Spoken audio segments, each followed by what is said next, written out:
Buenos días a todos. Good morning, everybody. Good morning. Once again, this morning we're going to spend the whole morning talking about Europe-Africa relations. It's going to be a long morning because talking about relations with Africa is so huge and is growing so quickly. It's so diverse that talking about relations with Africa is kind of almost meaningless, because what Africa are you talking about? Are you talking about Mediterranean Africa, Sub-Saharan Africa, the Africa of the region of the Great Lakes, the Horn of Africa, the Guinea Gulf, South Africa? What sort of Africa are we talking about? That's why we're going to try to take an eclectic approach. And we know that for Europeans, relations with Africa today is, of course, dominated by migratory issues, but we shouldn't observe Africa via immigration glasses. It's a very reductionist view of things, amongst other reasons, because major migrations in Africa actually happen in Africa. They're internal migrations. Migrations that reach Europe, only a very, very small part of Africans that leave. Sometimes they leave and arrive in dramatic circumstances, and European public opinion is very much impacted by this. Let's not just talk about migration, but also about development, security issues. And to do that, we've got the pleasure of having here today the Minister of Foreign Affairs from Senegal,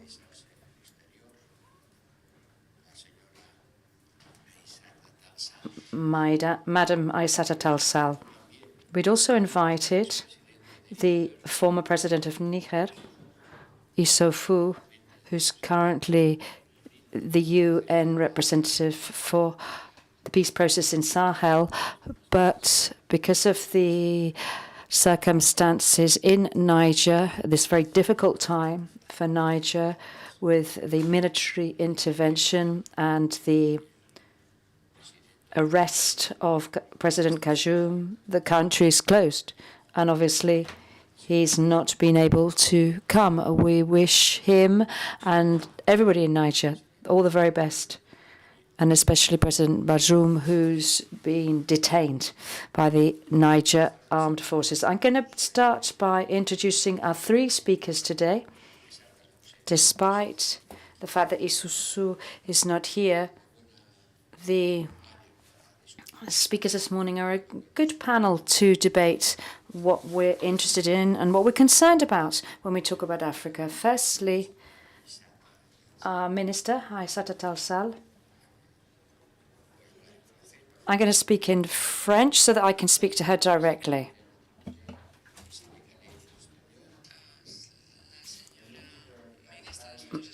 The Minister of Foreign Affairs of Senegal, Aissata Tall Sall,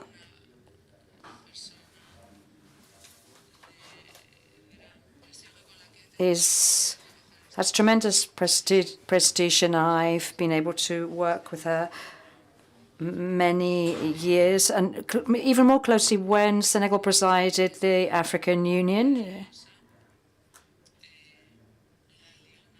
She's actually charmingly called the lioness because of her willingness to fight, her bravery, a characteristic that I've actually noted in our relations. Behind her, she's got a long political career. She's a renowned lawyer, both national and internationally, a member of the Socialist Party. And between the years 1998 and 2000, she was the president of the Waiou president of the Communications Ministry and also spokesperson for the Communications Cabinet of the most recent Prime Minister in Senegal. In the year 2000, she became a key figure in the Socialist Party and became the Socialist Party spokesman in 2007. And she's the first woman to access the Secretary General of the Saint Louis General Union as a result of the 2009 elections. She was mayor of Podofa.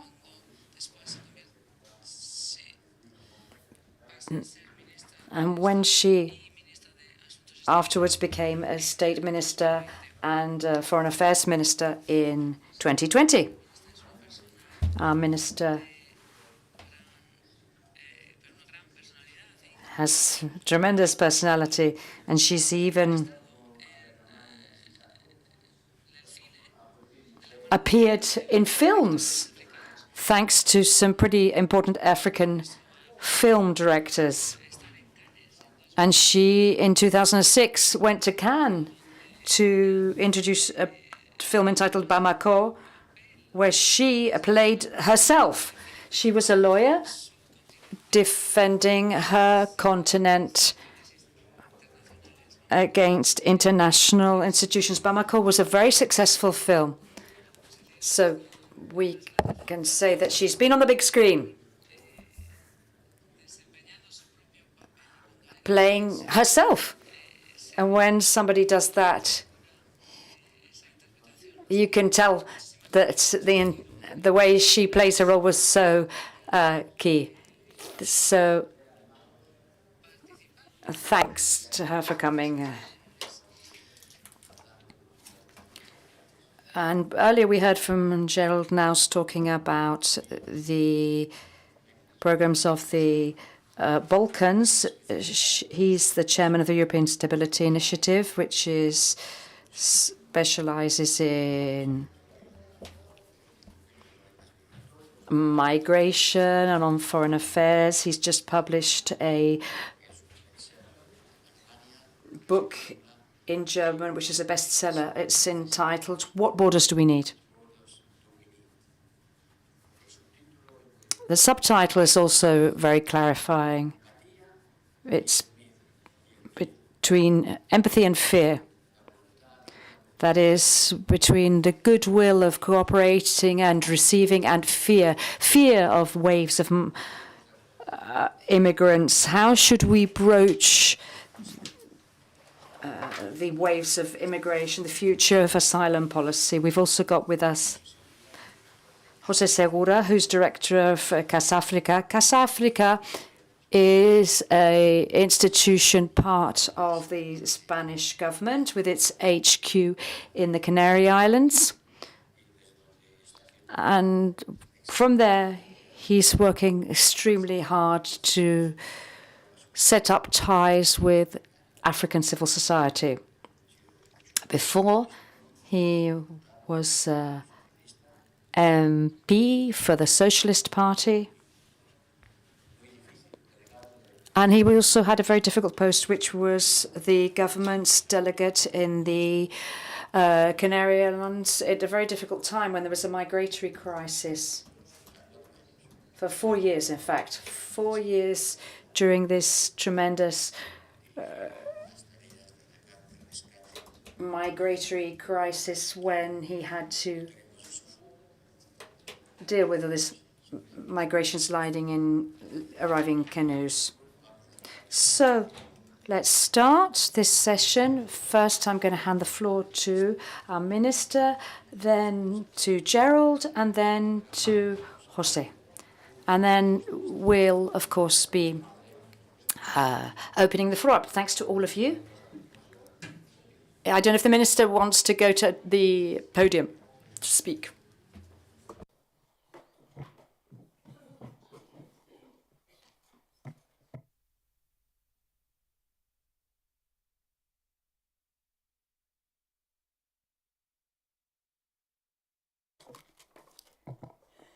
Merci beaucoup, Monsieur le haut représentant, Thank you so much,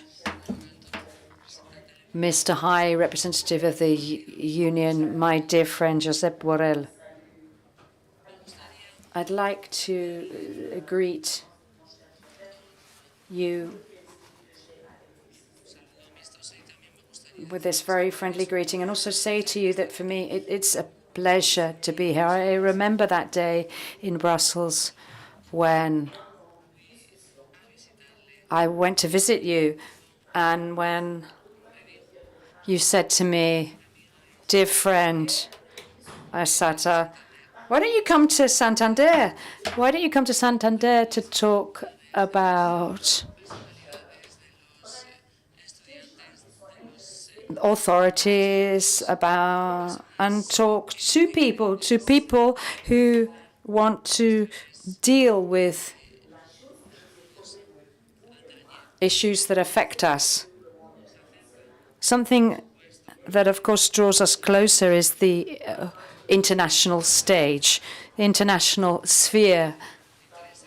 You are interested as a former minister of Foreign Affairs. Once you've become a Minister of Foreign Affairs, you're a Minister of Foreign Affairs for life, but also as High Representative of the European Union because you traveled the world as a spokesperson for the European Union, but you also listen to others, and that enriches you and makes you open and gives you the interest in today's debates, like today's debate. That's why I'd like to say congratulations and also say congratulations to everybody that's decided to attend this event and those that organized this summer course here at the university. Of course, I'd also like to greet the two other speakers this morning who have dealt with the migratory issue and who have experienced it firsthand. And here I'm actually referring to specifically the director of Casa Africa, José Seguro, who for many days, months and years has actually closely experienced the migratory crisis. So once again, for me, it's a pleasure to be here this morning. And doing this on behalf of Senegal, which is my country, in this castle or palace, I don't know what to call it, which perhaps holds the past, the present, and maybe the future of Spain. So, at these uncertain times, changing, hectic times, the fact that we can come together and maybe reach an agreement, sometimes what we don't always, but what's important for me isn't to be in agreement. What's really important for me is for everybody to understand what others' postures are and to respect that. And that's actually how international relations can be peaceful. So we're here today to deal with relations between Africa and Europe. And this was said by the High Representative during his introduction. He described Africa, the diverse nature of Africa, the differences of Africa, to explain that there are many, many different kinds of Africa in one single continent. We have North Africa, South Africa, Sahel, and all of these regions have their own peculiarities, their own identity, their own, of course, policies and ambitions.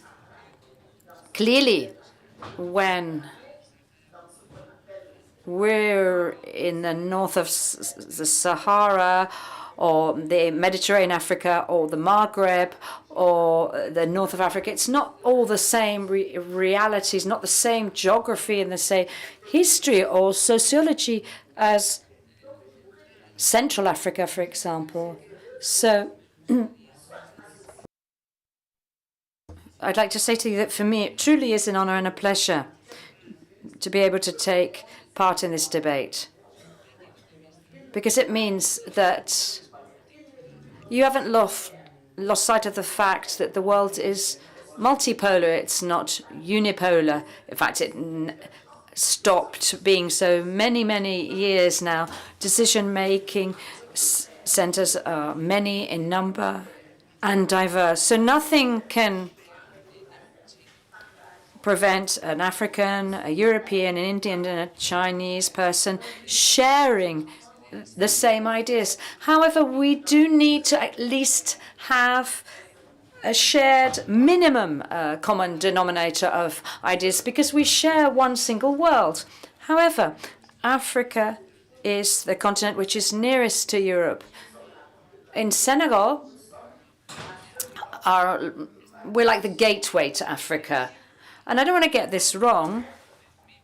I'm going to keep my eyes on my paperwork. We are 14 kilometers from the Gibraltar Straits. We're very near here.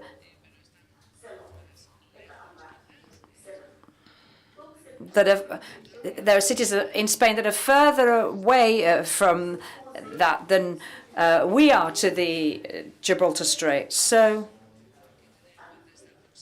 we need to remember how close we are. What's happened in Africa? Africa has had to deal with colonization, which is when you, Europeans, came to Africa. I'm speaking to you in French. Other Africans could have spoken to you in Spanish, others in German, such as Mr. Knaus, or in English. So all of our languages are, some of the co-official languages in Africa are European languages. This is very important.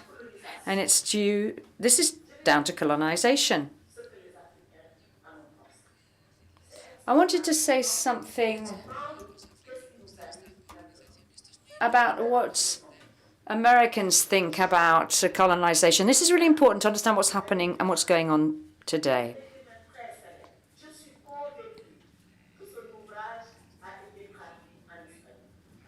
There's a very famous writer in Africa. He's called Cher Hamidou Kane. I'm sure he's been translated into Spanish. He wrote a book that's been translated into 114 languages, including Chinese, Japanese, Arabic. I have to say that I've not seen his book in Spanish, but it's bound to have been translated into Spanish. I'm sure of it. And this is what he says, Cher Hamidou Kane. He says, there's a debate in an African village. There's a kingdom with a king and queen, and also where there's a professor. This professor, called Cherno, teaches the Quran. One day the settlers arrive, and in this case they're French because it's in Senegal. And in this case, the French settlers want to send small Africans, young Africans, to school. But this professor, Professor Cherno, says, no, they should stay at home because we can teach them. So they start arguing. There's an argument between this teacher, Cherno, and the settler. And Cherno says, if I say to children that they go to school, they need to all go because I know that they are anxious to learn. They really want to learn, and I know that they're going to learn a lot in your school. I know they'll learn an awful lot. I don't question that, but actually, they'll learn what you white men want to teach them. And if they do that, they won't have everything that I can teach them. If they go to your school and they learn everything that you want to teach them, lose what I, Cherno, as a professor, have actually spent so much time trying to teach them. And this debate became a metaphysical, philosophical debate where Cherno said to the white teacher, if children go to your school, aren't they going to lose their identity? Aren't they going to lose their culture, their soul? That's why we can say that Africans, if they go to white man's school, are they still truly African, or are they going to lose that identity? That's the key question that Cherno asks the white teacher. And the queen of the village gets mixed up in this, and Cherno says, I don't want them to go to the white school because they're going to lose their identity. But the queen says they have to go to that school because we see these white people have come, and from one day to the other they've taken over. So the children don't go to school, the war will continue, and they will continue imposing themselves, and we will never be at the same level because we haven't learned what they've learned. This is a wise queen, don't you think so? So she said, children have to go to school. But we, if children go to school, have to try and be ourselves, and they have to maintain their essence. That's why I'm here. I speak French. I am an African. I've studied in the schools of the whites, but I continue to be an African. I cannot be a white woman, and of course I respect so much white women, but I also respect African women.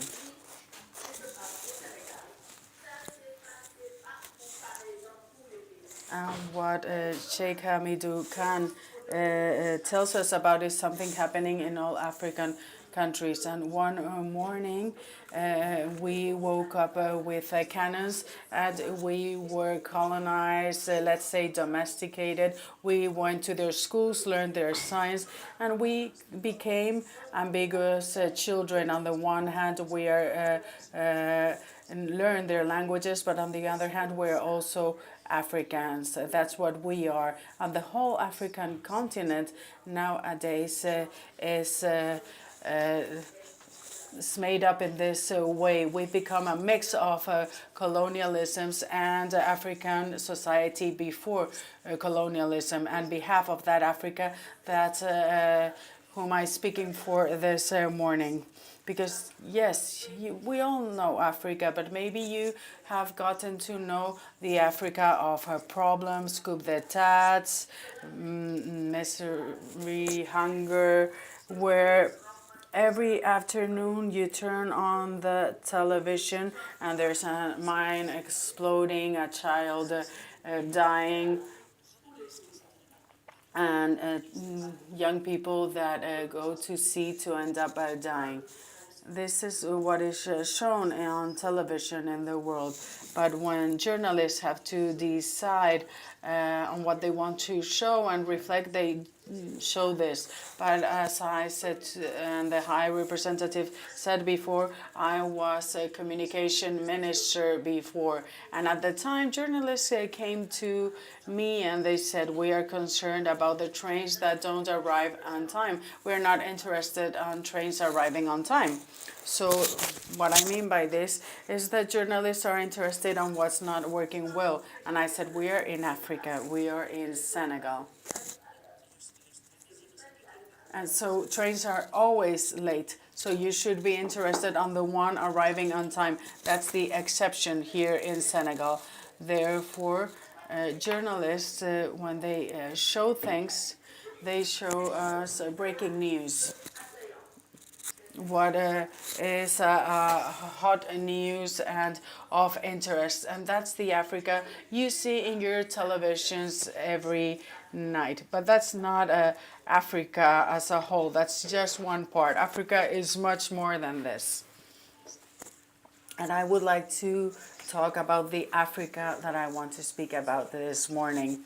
If we want to build a robust relationship together, we need to solve the problems of the 20th century, a century and a past of colonialism, where in Africa white people are considered as settlers. And therefore that's why also the white women and men see African women and men as those that they colonized not so much ago.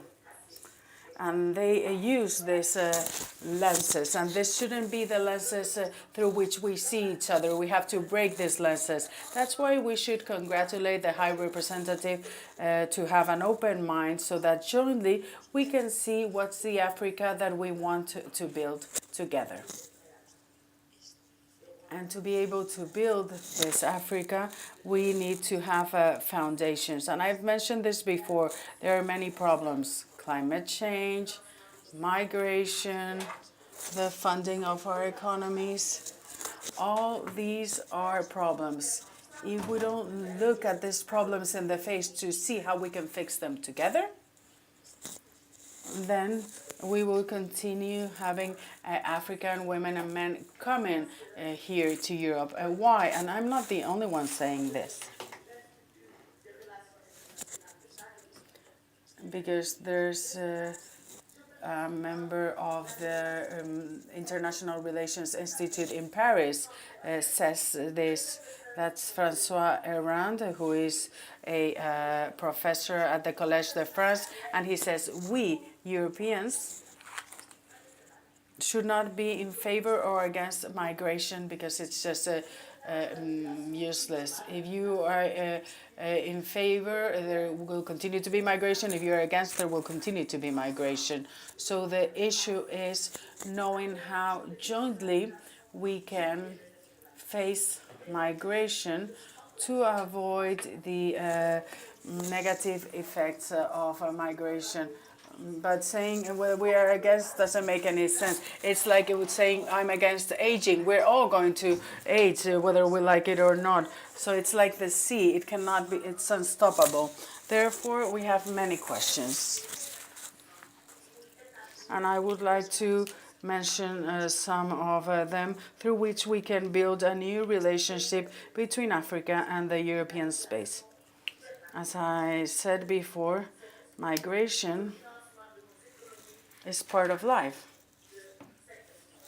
and is part of our problem. The funding of our economies is also part of our problems. Climate change is also part of our lives and our problems.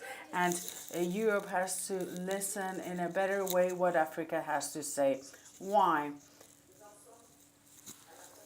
If we look at climate change, for example, we're in COP28 for next year.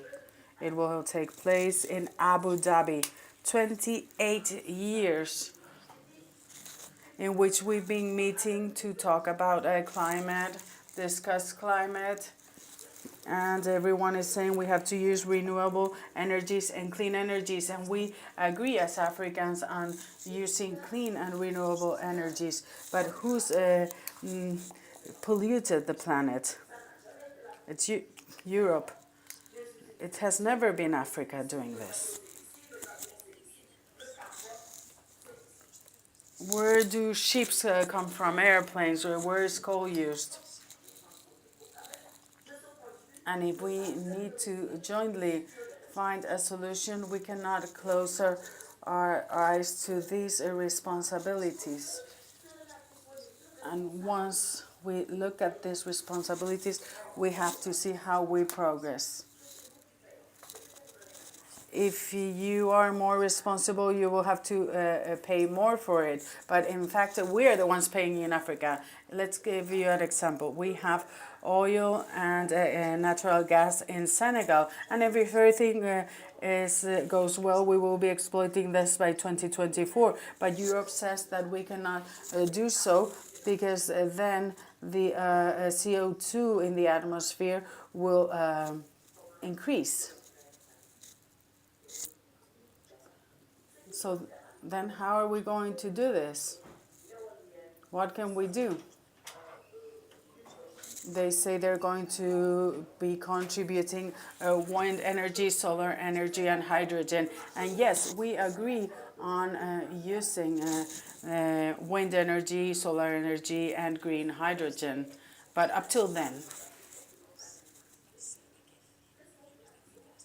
Does Europe know that there's hundreds of millions of Africans that don't have electricity? Should we wait 100 million inhabitants that can't go to school, that have no electricity access, that cannot be healed, that cannot go from one place to the other because they don't have electricity? We have 1.1 billion people not having access to electricity, but we have oil and gas, and they say that we cannot touch it because we're going to pollute the planet once Europe has been polluting for so long. And in Africa, we say we don't agree, but we don't just say no. We explain why we don't agree, and we explain how we can work on this together. And we've explained this to Europe. We've said we should have a transition program. We should have a proposal for a transition program to see how we can use these resources for some time to provide electricity and later on stop using it. And Europe says they agree. And then we go on to a fair transition. Or something like that. And I cannot remember the term in English, the Senegalese minister says. We have a GDP of 2.5 billion euros. Who's going to fund this? Who's going to contribute this money? We really don't know.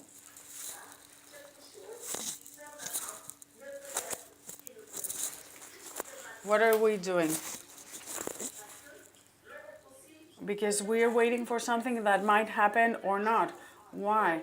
Because Europe cannot do whatever they want either. It depends on the public view and different lines of thought and so on and so forth. So if we look at migration, we see how Europe is dependent. Do you believe a Spaniard, someone from France, UK, Germany, or Italy have the same perception on migration that someone from Hungary or Poland? Or coming from other countries that have recently joined the EU? I do not believe so. I honestly do not believe so. I like to go to the point. In a country like Hungary, we would never allow them to accept mobility and migration like France or Spain, countries with whom we've always cooperated and with whom we've had a strong connection. Hungary, Baltic countries, and other European countries do not have this historical connection with Africa. So why are they going to behave like the French, Italian, or Spanish? And we know that in Europe, discussions are very harsh between those that say this is what we can do and what we can't. We don't do this because Africa doesn't interest us.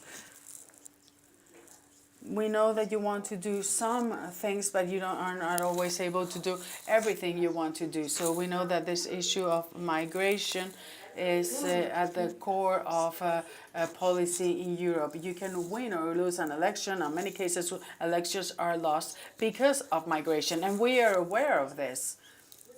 And that's why we say, let's try and progress together. Let's have programs together with the EU, because as Rancino said, if we cannot stop migration, we need to face it. Even in Africa, we sometimes don't know what people are leaving, why they just go to the sea and die there to get here. We don't really understand it, but the most simple question is their living conditions. But that's a fake. That's not true. It's not only hardship. And I was talking with the director of Casa Africa yesterday. Amongst those that die and see, there were people with a job, people that were teachers, had their home, had a shop. They have sold absolutely everything to go to the sea. It's a kind of phenomenon to try and discover something new. Why? And I will go to this now. We have to jointly imagine and think of solutions so that people stay in their countries. We have an excellent collaboration with Spain regarding this, and I'm not saying so just because I'm in Spain. I've said this in France, in Italy, in Germany too. Why? Because this cooperation with Spain is a very good example, and it's working really well. What have we done when working together with Spain?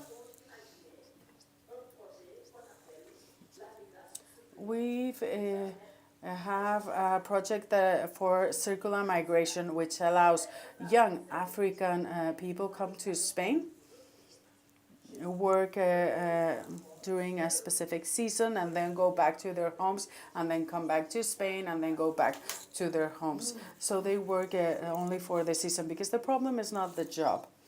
The problem is that they want to discover Europe. That's the issue. These young people have to see that you are exactly like us, that you also face problems like we do. And they have to discover the mystery of Europe for them. The way of deconstructing that discourse of going to the sea and dying is allowing them to come to Europe. Did you know that in Africa, many people thought that everyone that is white is wealthy, and then they come here and they see that there's white poor people on the streets that don't have a home, that are homeless, and they say, well, if the whites, they can also be poor, of course, because they are not super persons nor superheroes. In fact, maybe those that came to colonize were super persons, but we have to think back on why they came to Africa. But they have to let the Africans come to Europe so that they deconstruct their myth and they understand that you are not as semi-gods as white people. And once they understand this, they will understand that they can go back to their homes and they can go back to their countries whenever the world is open. We always say that the world is open. It is true, but not 100%. But it depends on for whom and where. And the world is open in the Europe for Europeans, but not for young Africans. The young Africans have to have kilometrical queues and have to fill in hundreds of documents. They have to be super men and women to get a 3-month visa to come to Europe. If Europe continues blocking visas, the tomb of the Mediterranean will continue to be open to Africans. This is what I wanted to contribute to the discussion with our friends and partners for Europe. It doesn't make sense to create new borders because mobility is like aging. Sooner or later, it will come. We cannot close the sea with doors. This is the way in which the world continues to progress. People move, people migrate. Every afternoon, you see the hardship, those that are in distress and die in Africa. But there's other things, and we see Europe, and we see the cars, airplanes, luxury. So the idea that you have of Africa, what you see on the news, is just the opposite, and it's also a fake, like the fake idea that Africans have of Europe. But Africans are told you cannot go to Europe. It's only for Europeans. It's not for the Africans. But Africa is open to Europeans. However, Europe is closed to Africans. They see it on television, but they cannot go to Europe. Therefore, there is a mobility problem. We have to speak about mobility because this is a fundamental issue. And I would like to add to this, it's also a very serious problem. Climate change and funding, also a very important issue. I've talked about migration already, and I've mentioned how we can decrease migration. But also security is an important issue. How can we join the fight against the lack of security? In Africa, as soon as you speak about security, what comes to your mind is a coup d'etat. It's true that there have been and there continues to be many coup d'etats in Africa, but there are many states with democracy and free elections, and Senegal is one of these countries. It is also true that there is lack of security and we have to address it. We have to address this, and then I will go back to the Western world and lack of security. Lack of security in Africa is linked to, on the one hand, climate change.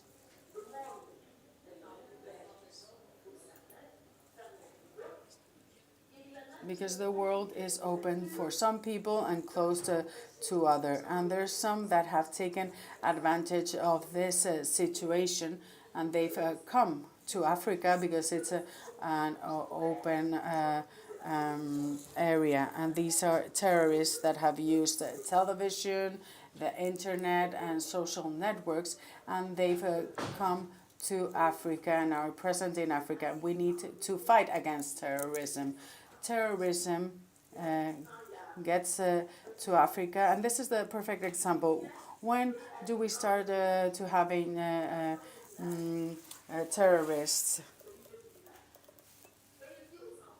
And for example, we're in a village, and this terrorist goes to these children in the village square that have nothing and says, "You have nothing. The government is only focusing on the inhabitants of the capital city. That's where they have roads, television, and other assets. And here you have nothing. So I'm going to say to you that we can have a better world." This is what jihad militant terrorists would say to them, but they say, to get this better world you have to die, and they deceive them. They tell them that there's a better world somewhere else, and when they convince these children, they give them the bombs, and then this kid will die, will kill himself or herself because of the world in which they live, and they believe that they will have a better life when they die. And the kid says, "I'm going to die," and the terrorist says, "Well, you have to kill others when you kill yourself." And they put on that belt full of explosive. That's what terrorists are doing, and this is the places where they're able to escalate their activity. They are present in these areas, but they cannot do so anymore because of climate change. Climate change means that all these people have access to nothing. And we have to link both things, climate change and terrorism, because it is climate change that creates the possibility of terrorism existing. Therefore, we need to fight against lack of security, of course, but we also have to fight climate change and for adaptation. So there's more integration of these people that we've abandoned in these rural areas.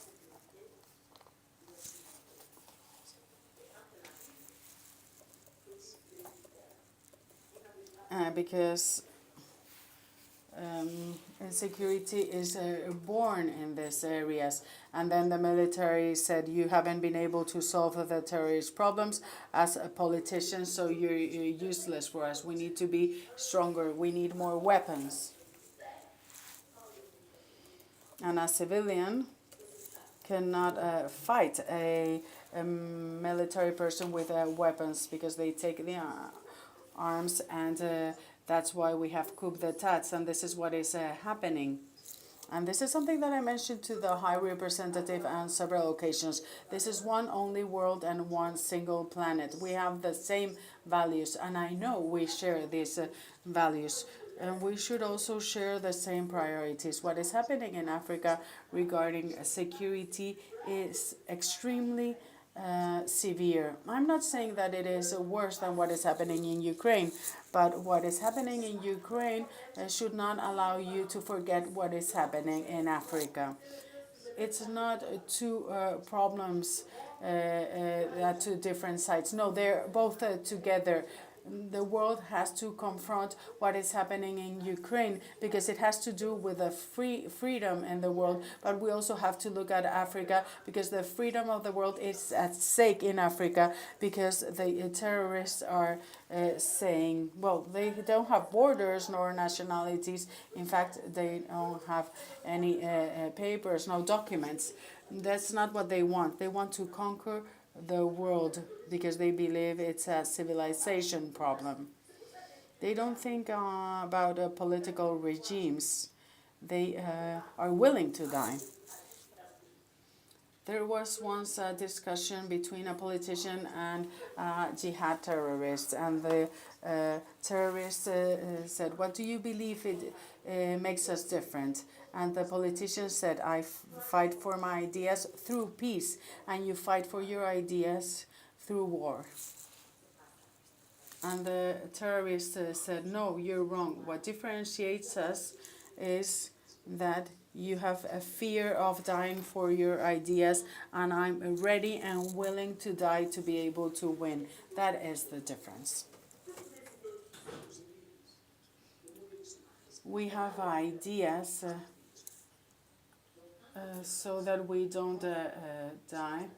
And my ideas, the ideas of the terrorists and the willingness of the terrorists to die is what separates them, because terrorist is not a region, a continent, it's the whole world, because once they conquer Africa, they will go to your countries, to your homes.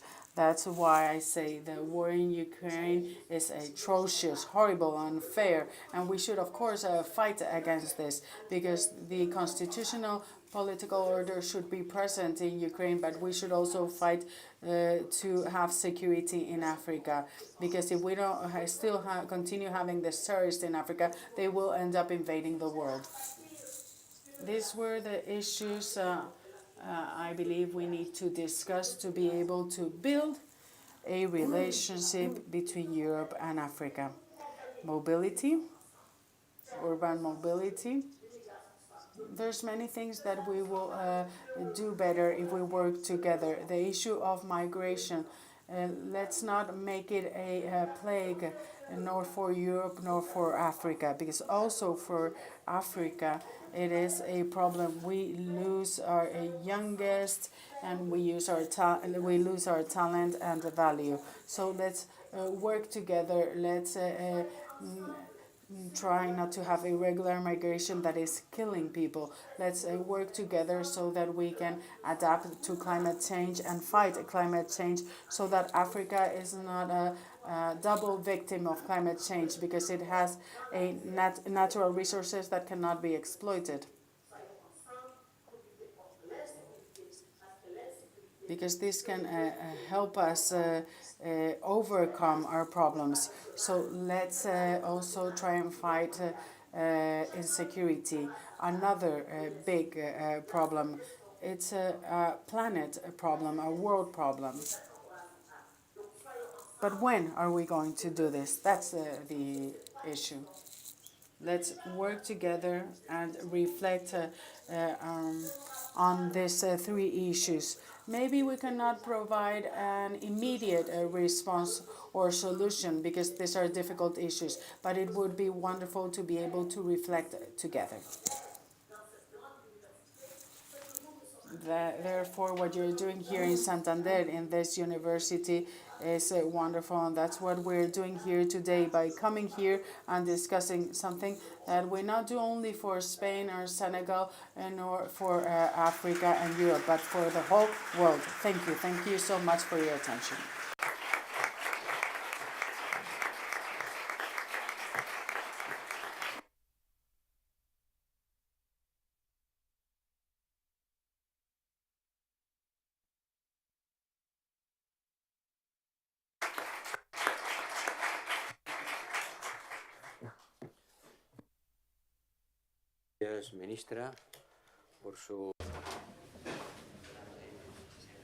Thank you for this brilliant, sincere talk. Let's now look at the practical differences of how to broach these problems. And to do so, we've got a specialist in the subject.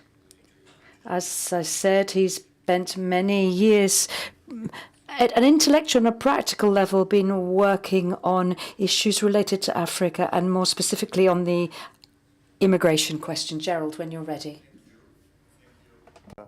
Joseph, High Representative, and c'est vraiment un grand plaisir et un grand honneur de suivre cette présentation très émouvant et ça nous. Very emotional presentation. It is to find ways to get around misconceptions, to find ways for Europe and African countries, European democracies and African democracies, to find ways to get to solutions and cooperation that is in the mutual interest. And one thing that stands in the way, and the minister has said it, is human nature, the way we perceive things. There's been a great Swedish writer on development, Hans Rosling, who wrote about mega misconceptions, his book Factfulness a few years ago, where he says human beings tend to have an over-dramatic worldview. We respond to instincts. We see the thing that is dramatic. We don't see often the reality. And the only way to cure our instinct of misconceptions is to look at the facts.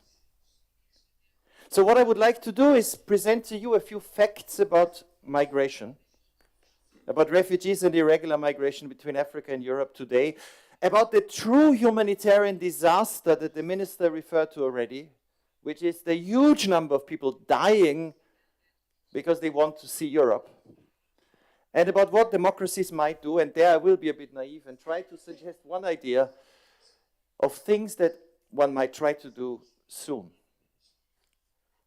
Now, the mega misconception is that this is the reality around Europe, that Europe is under siege from migrants from everywhere. This is a picture from 2015. It will appear again in the politics of fear of European far-right parties. This is 2015, Syrian refugees in large numbers from Greece coming towards Central Europe. The politics of perception is also shaped by misconceptions. You might know, if you're Spanish, this film, Adu. It's about a little boy from Cameroon who, his mother dies, he needs to go and see his father. His father lives in Europe, and with his sister he tries to go to Europe. Smugglers take the money, but don't bring him to Europe, they bring him to Dakar. And from Senegal, he then, with a teenager from Somalia, tries to go to Spain or to the Spanish exclaves in North Africa. It's a Spanish film by Salvador Calvo, and it's very interesting what it teaches us about perception. Calvo said it's a film inspired by millions of true stories. So this little boy, his sister dies on the way, represents millions. Of course, the difficulties of getting irregularly into Europe. The message in the film, it says at the end, is where there is a dream, there is a way, and then the very last image is this. In 2018, it says, more than 70 million people left their homes in search of a better world. That's the last message of this really very good film. And these facts are completely wrong. This film won many prizes, but the number is completely misleading. And this conception is very damaging for African-EU relations. Why? The 70 million that the filmmaker referred to at the end, he takes from UNHCR. It's the number of forcibly displaced in that year in the world. But this is not people who left their home in 2018. This includes 8 million people in Colombia who left their home 20 years ago.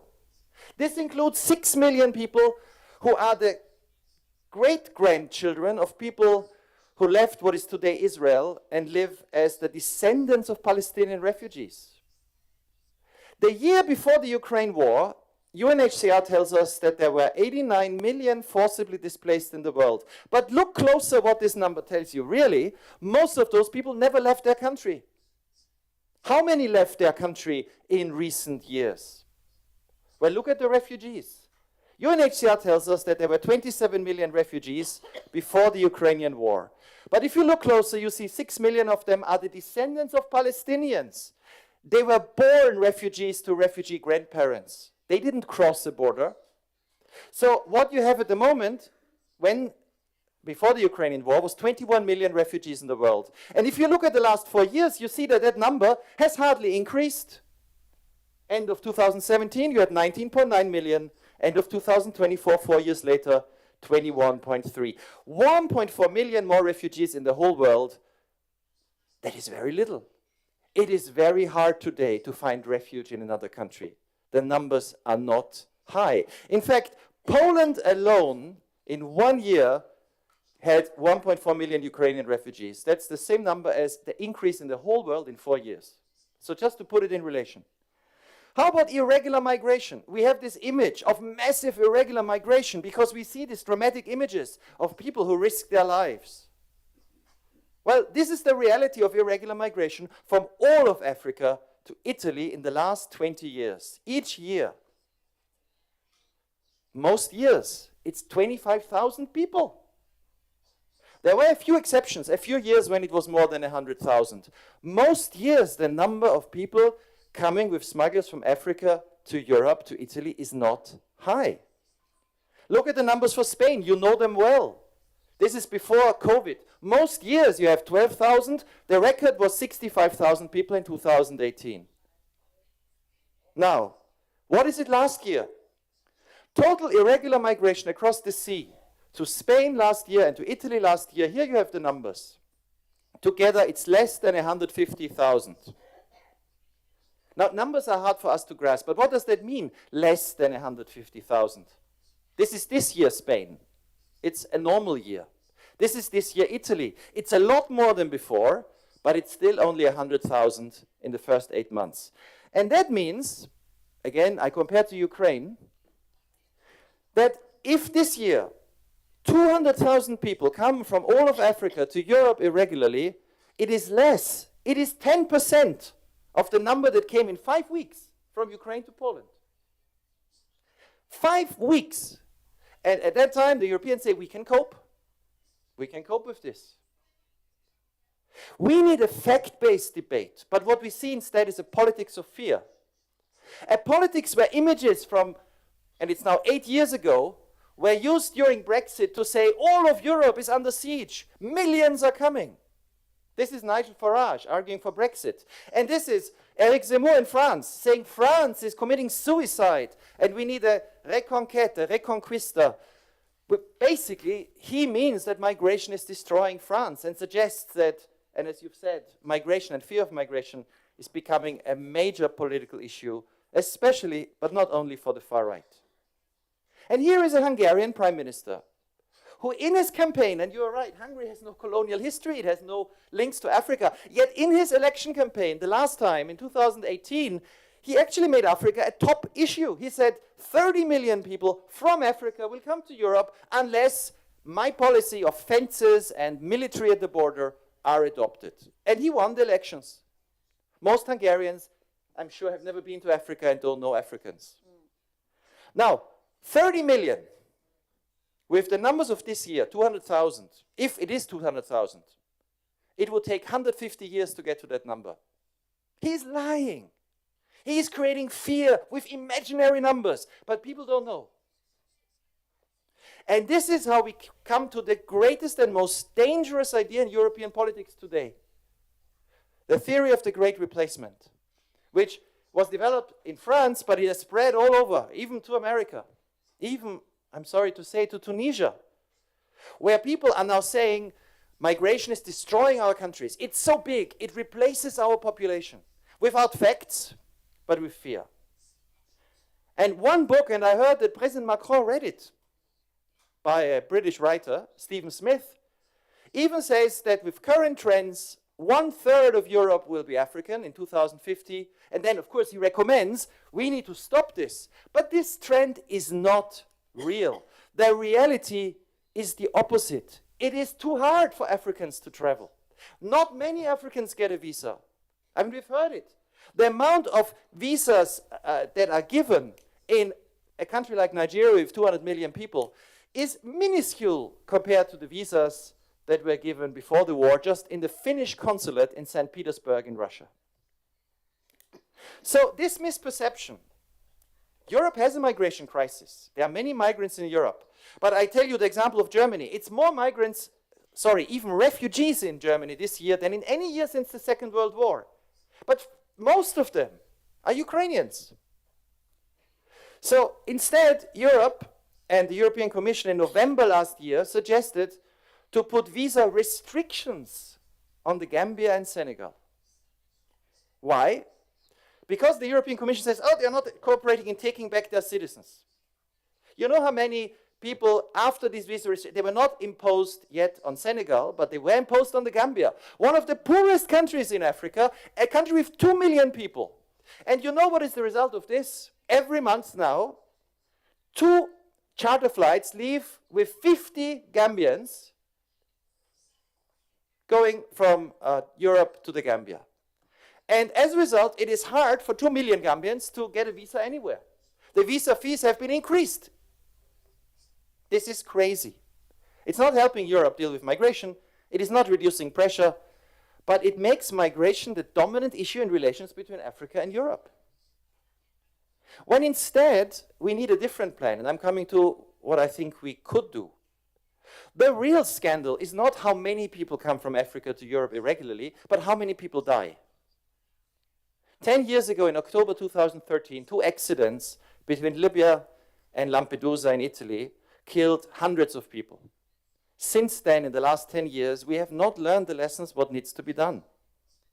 We are getting used to this. Another accident, one day in April in 2021, 130 young men drowning, calling for help in the central Mediterranean.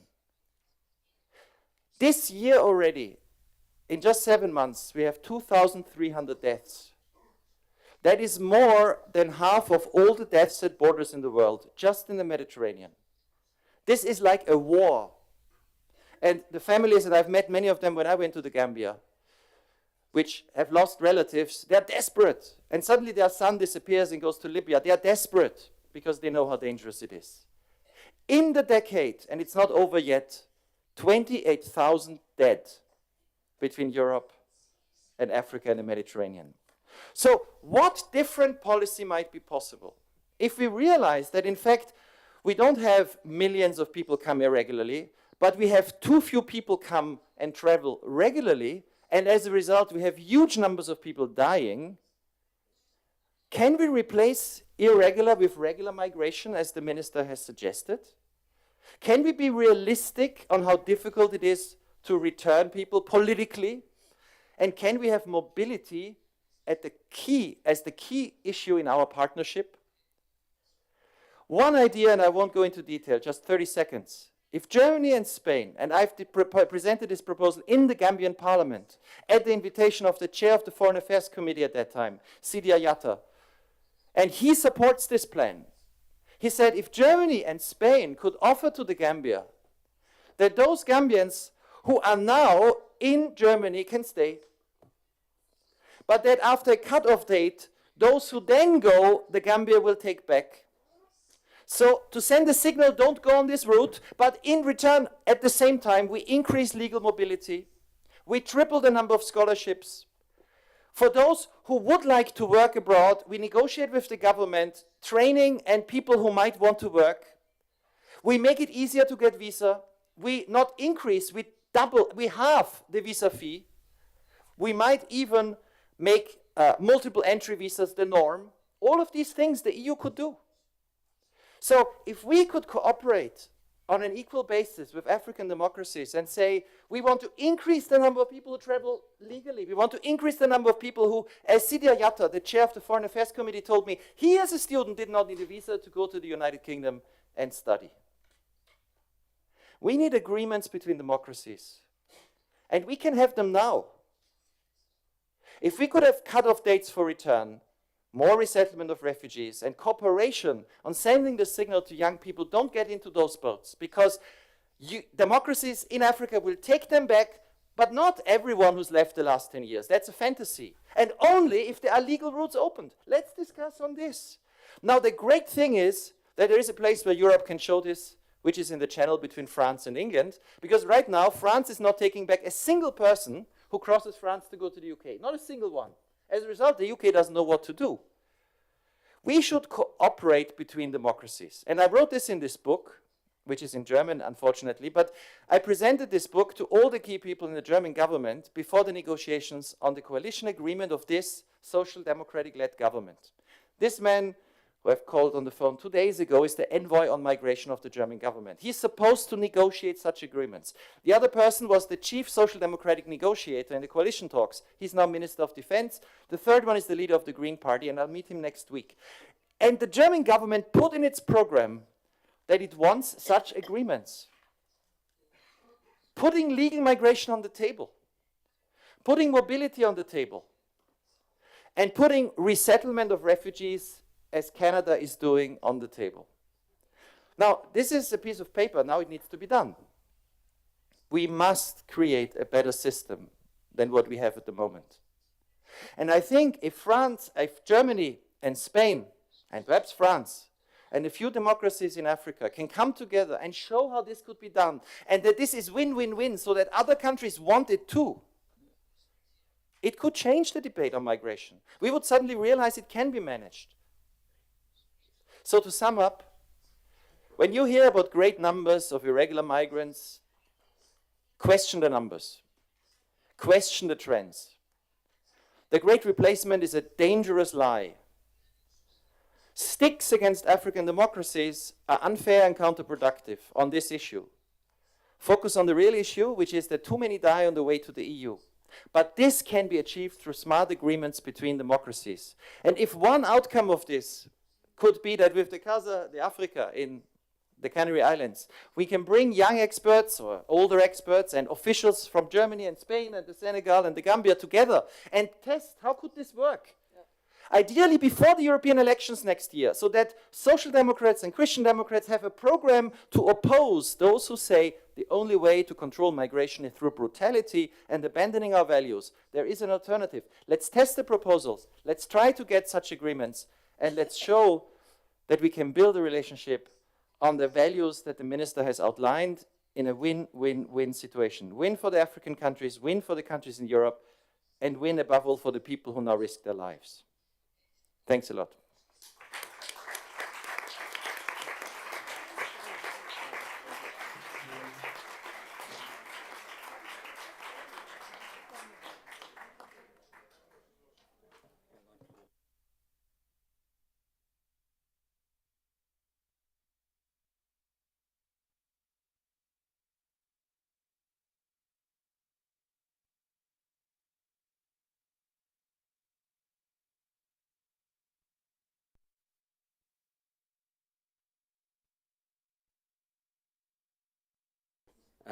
Bueno, creo que ha sido muy ilustrativo. That was very illustrative, your talk, and we need to talk about the harm that the political debate causes by using fake figures, because that molds opinion, and these figures are never compared. People say, no, 30 million are going to arrive, and nobody replies, nobody questions that, so people believe it and act in accordance with this construction of reality. That's why it's so important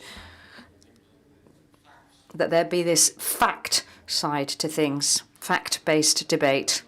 And even though the figures aren't there and they're there to shock people, it's also undeniable that figures of what's happening and what's being perceived in the number of deaths of people who arrive and ask for asylum actually really do shock the societies that receive them, especially if they come all together at a certain time. That's why I think it's so important to listen to the director of Casa Africa, who is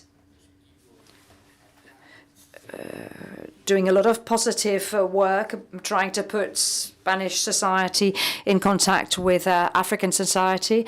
I recommend a book that he's just published, which is called Time for Africa.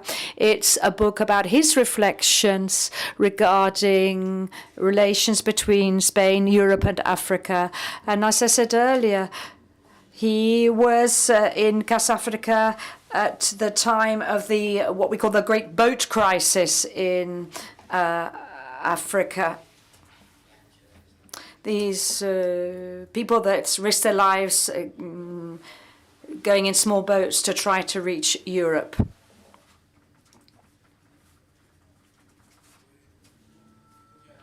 Thank you.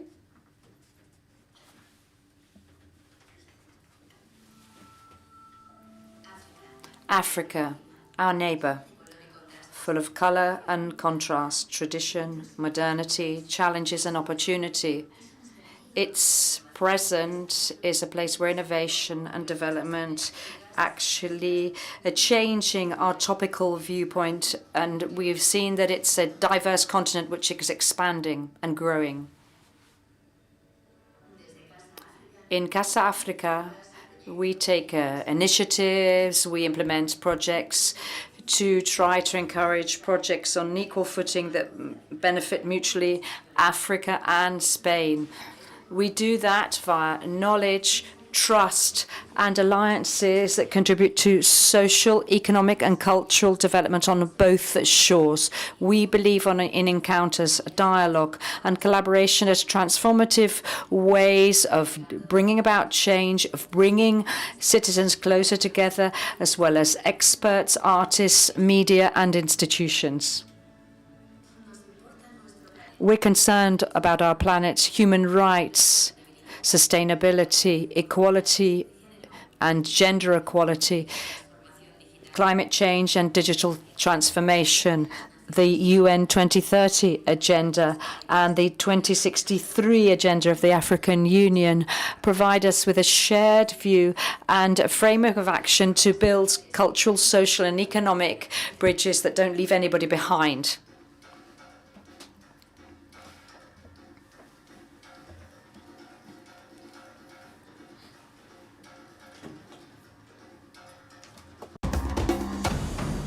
Casa África.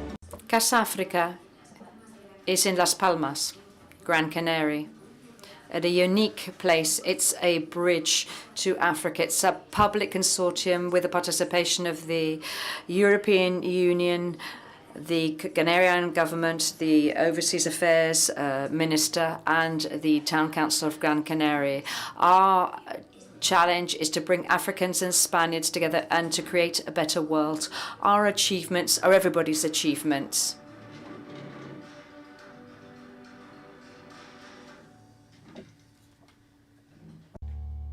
Pues, señoras y señores, me he tomado la libertad. Ladies and gentlemen, my starting point for my talk is this video. And why have I chosen this video? Because the most African place in Spain, of course, is the Canary Islands. We are a very privileged part of Spain, a part of Spain where we are an archipelago which appears in the European Union Treaty as an ultra-peripheral region, but at the same time, geographically an archipelago that forms a part of the continental platform of Western Africa.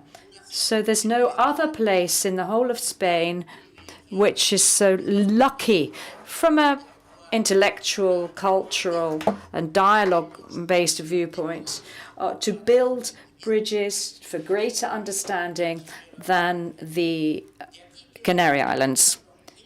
And in 2006, when José Luis Rodríguez Zapatero was president of Spain and Mr. Moratino was Minister of Overseas Affairs, decided to place in Gran Canaria and Las Palmas a meeting point for Spain's public diplomacy.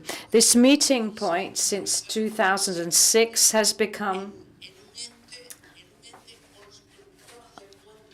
a dialogue, bridge-building entity with the aim of bringing together academics, university students from tens of universities in Africa and in Spain. Over the year,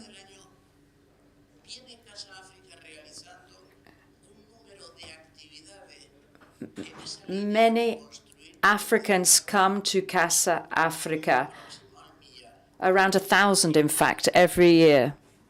They are involved in text publications, dialogue. We're not a think tank. No, we're a public consortium which has the participation of the Overseas Affairs Ministry, the Spanish government, the government of the Autonomous Region of Canary Islands, and the city of Las Palmas. And this started in 2006 at a time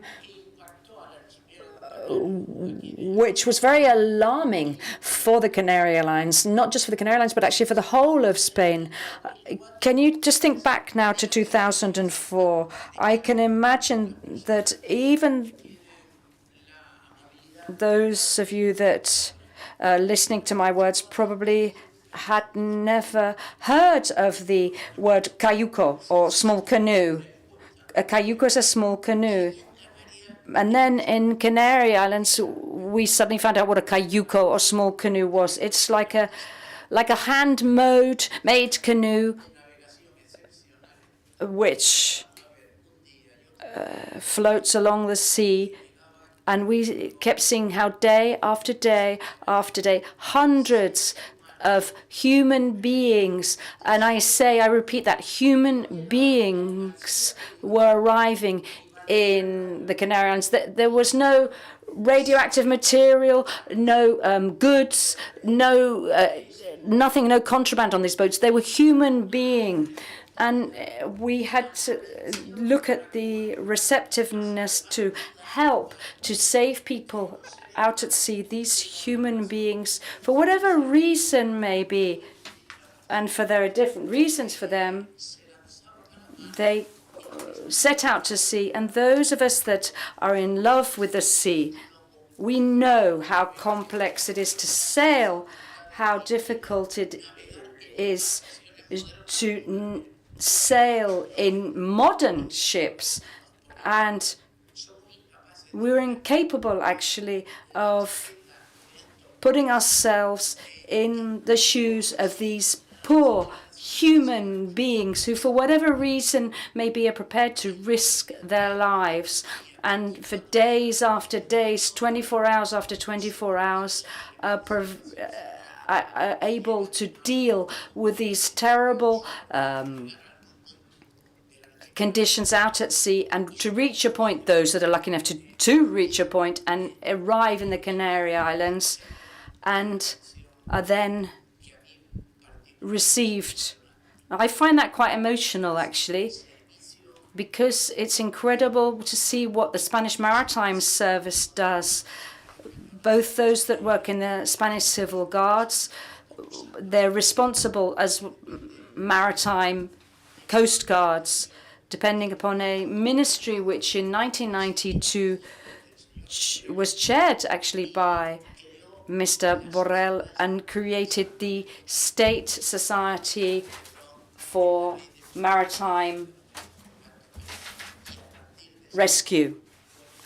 And that gradually increased in size. And now the incredible work that they do in Spanish territorial waters just goes to show this. And I should like to say thank you to them. Casa Africa is really a diplomatic body, like Casa Asia, which is in Barcelona, and Casa America, which is in Madrid. But actually, Casa Africa was a great idea. Where it was placed was a great idea. And also the role that it's been given to carry out. In fact, so much so that I'd just like to talk about the words of a person that was given a job,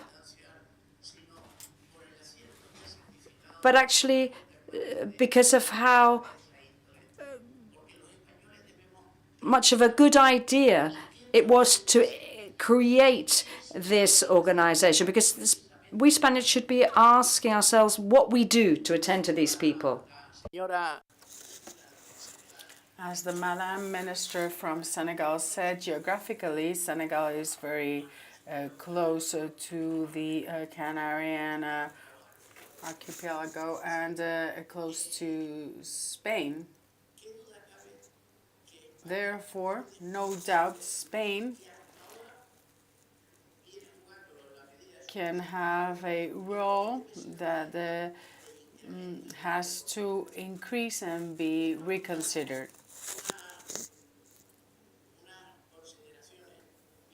I have some comments linked to the summit of the EU with the African Union that took place in February last year, on the 16th to 18th of February last year. And if we look into all the agreements adopted in a critical manner, and an important summit, African Union, European Union, let's look at those that have been consolidated and those that have become a reality. And maybe now is not the time to do so, but the objectives were to work together as African Union and European Union, and the objectives were security, peace, sustainable and sustained economic development, prosperity for the citizens of both unions, and in the future bringing together individuals, regions and organizations with the idea of promoting shared values, international law, and so on and so forth. However, the feeling in African countries is that we don't progress enough in consolidating and putting in practice the political academic decisions in the text at the end of the summit. I also have with me a few figures. We've talked about energy, we've addressed energy,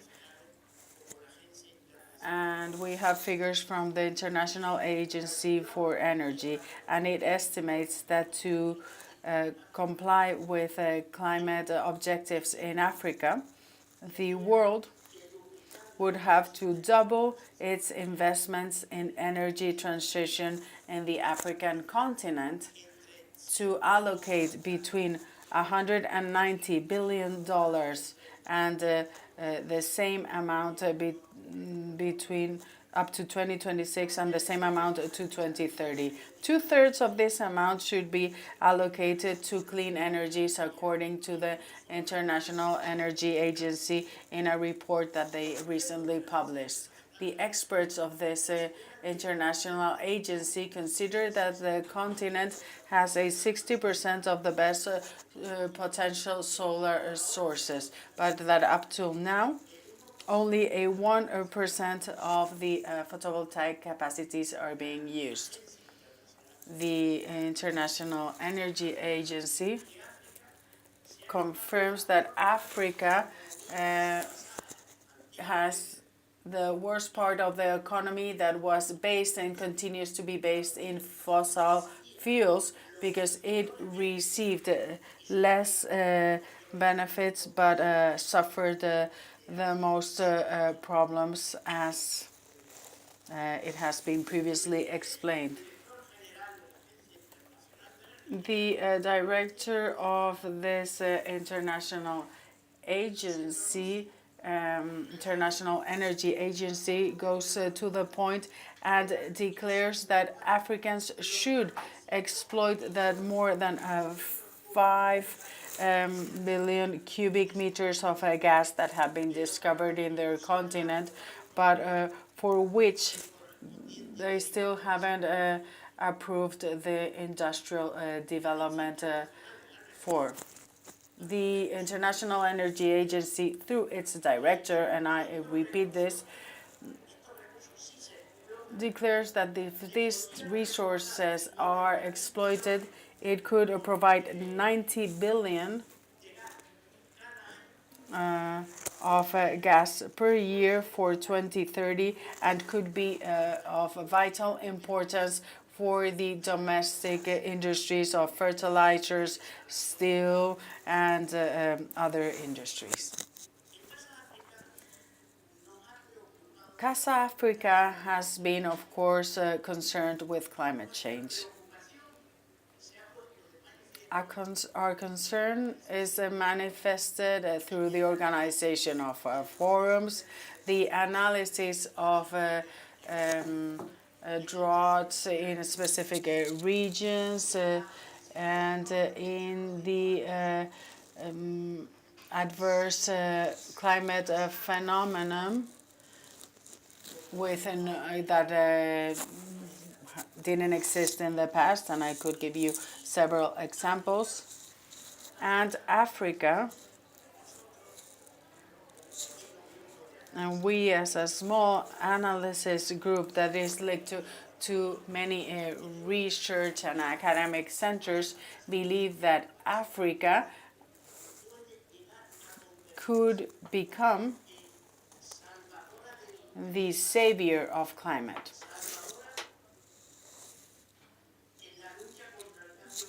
The savior in the fight for climate change, and could stop being a victim of climate change. So they could save the climate. The African continent has been suffering the consequences of the climate emergency. And we usually say, even though they don't have big responsibilities for what is happening, but specifically in the year 2021, Africa had only contributed with a 2.8% of CO2 emissions accumulated in the world, while the US, for example, was responsible for a 25%. Africa nowadays, and I've seen this last week in the Canary Islands, confronts extreme heat and food insecurity, as well as water insecurity. It faces the increase of diseases and the change of climate patterns.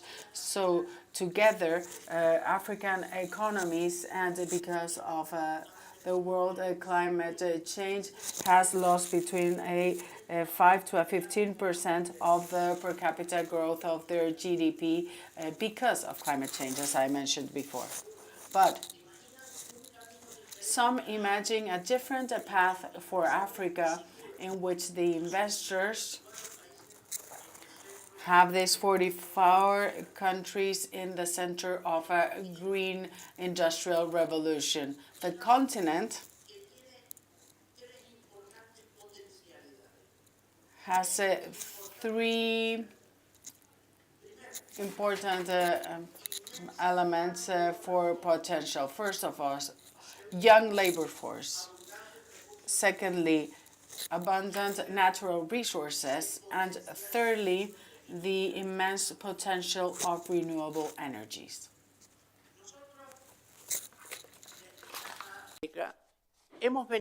We at Casa Africa have analyzed, of course, making mistakes because we are not, we don't have the absolute truth, but we have seen that wealthy countries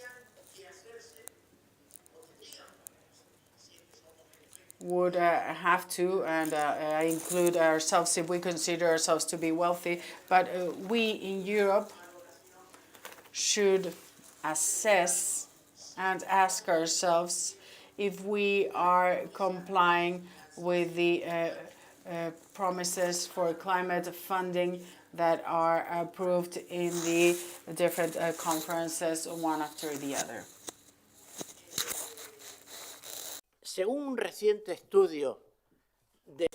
According to a recent study of the OECD, private funding mobilizes, in fact, to adapt around 1.9 billion euros in dollars, in 2018, which increased by 2020. And this increase, according to the OECD, is due to the funding of a big LNG project in Mozambique.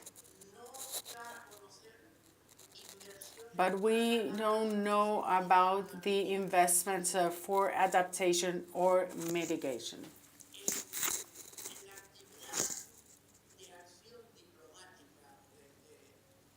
The dialogue or diplomatic activity, this dialogue culture that is fostered by Casa Africa, also has discussed adverse climate phenomena. More specifically, in Mozambique and in other African nations in the year 2019. And this was a shock for me because a significant collective of doctors linked to hospitals in the Canary Islands and that also worked for the medicine school of the University of Las Palmas that have worked broadly in a specific area in Mozambique and in fact have created a medicine school there that has taught more than 500 doctors and trained many others. Well, their facilities disappeared because of two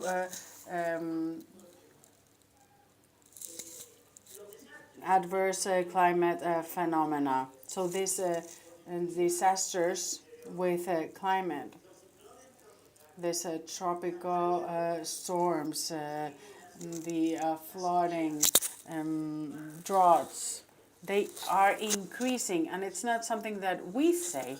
We just express what is being said by international authority bodies that analyze this. It is also true that in the last 50 years they've multiplied by 5.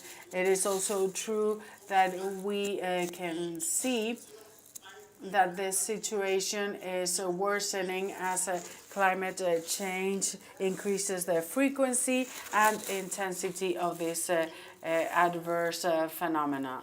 In the African Horn, since 2020 till now, we've had the longest drought in history, according to the data of international bodies, which has paralyzed the development of Ethiopia, Somalia, Kenya, and more than 20 million are malnourished.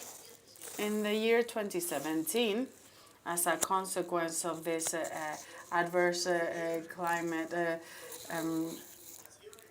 phenomena, the landslides in Sierra Leone killed more than 1,000 people, and the storms in Somalia caused more than 2,000 deaths in 2020, and I could give you more examples. So this adverse climate phenomena are a reality, but it's also true in and when we talk about energy, that accessing modern energy becomes very difficult for hundreds and hundreds of human beings. From 2014 onwards, the number of Africans with no electricity had decreased, but now the trend has shifted. And in fact, the new connections are becoming slower and the population continues to increase. So there's a 4% more of lack of electricity in 2021 compared to 2019. And something that we don't ever think about when we have a normal kitchen, but the number of people that don't have access to clean fuels to cook continues to increase in Africa. And according to some data that because I don't know if this is true or not, we get up to 900 million inhabitants that cannot pay or have access to cooking systems that are common in Europe. I am aware, because I'm looking at my watch, that I should get to the end of my presentation so that I can give the possibility of having a Q&A session so that we can exchange data between us.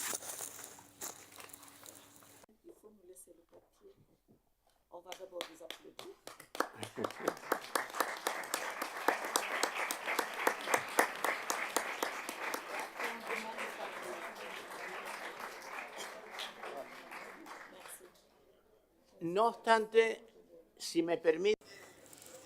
However, and if the coordinator would allow me 2 more minutes,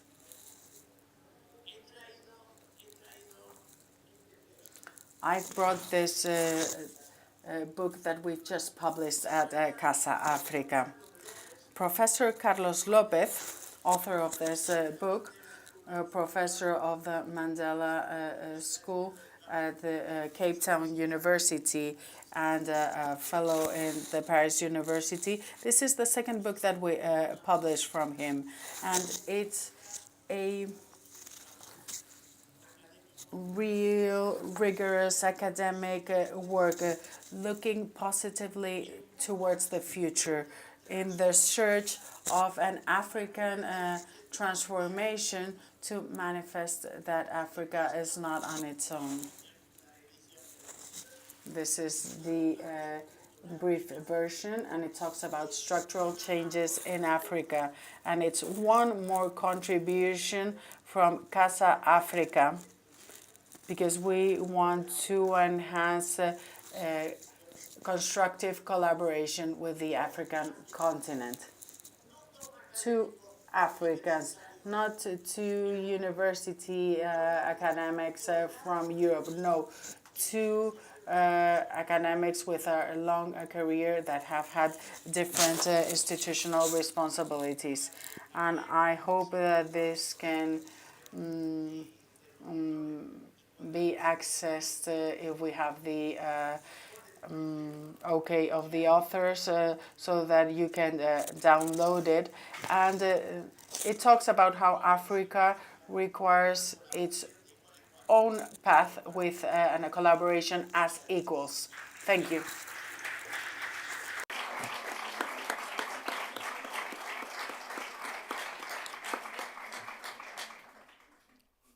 Muchas gracias.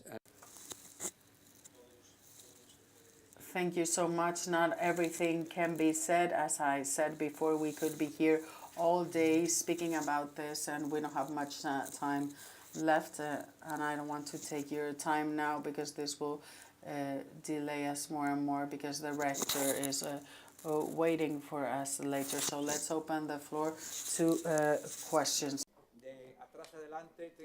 Let's start from the back. I have 3-4 questions or comments.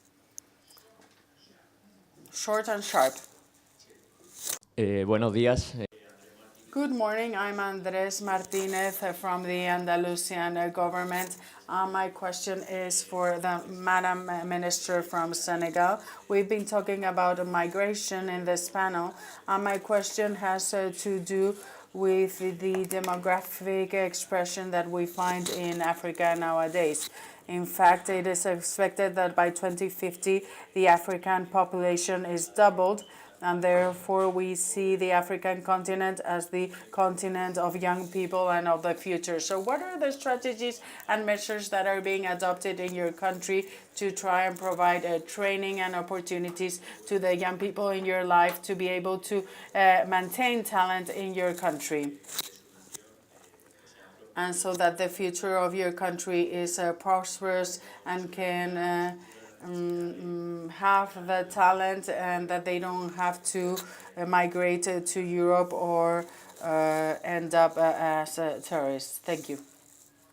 And can you give the microphone to the person next to you? Thank you. Buenos días, gracias, señor. Good morning. Thank you, Madam Minister, for being with us here. We not always have the pleasure of having a minister from outside Europe, so thank you so much for your talk. My question has to do with the perception that we as Europeans have on Africans and the perception of Africans on Europeans. Probably our perception of Africans is mistaken and we don't know what is the perception of Africans on us. But in 2011,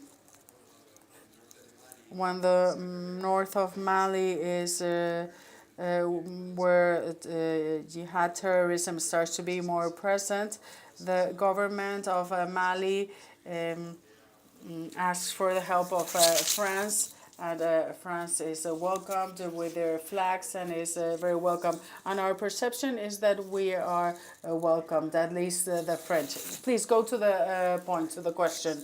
10 years later, French flags are being burned and we see Russian flags. Does this mean that so many years after colonization and decolonization, the Africans see Europeans in a different way, or you've always seen us in a negative manner, and you've seen the arrogance of Europeans towards Africans? There's also someone right there that wants to take the floor. Good morning. Thank you for all the presentations that have been fantastic. I would like to ask about the figure of circular migration, which I believe is essential not only to avoid deaths at sea and the loss of talent, but also to avoid the negative perception of those migrants that return to Africa, and more specifically to Senegal.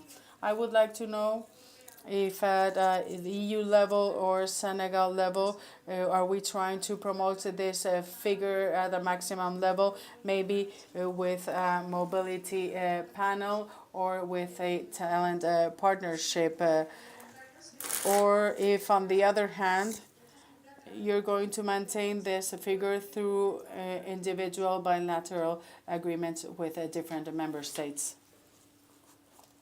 Thank you. There was one more question from Carmelo Barrio, and then we will close this first round of questions. Carmelo Barrio from the Basque Parliament.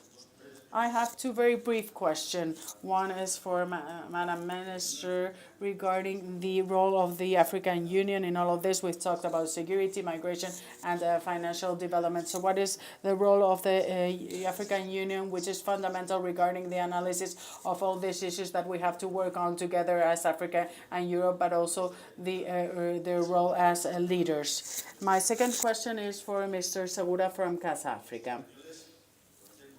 We as Spanish know African well because we know many people from the Sahara. We have a debt with Sahara and the individuals coming from there. And in my case, I have a relationship with them, and they ask for cooperation and cooperation regarding democracy and freedoms, and the resolutions of international law regarding the referendum are met. Are you working on this?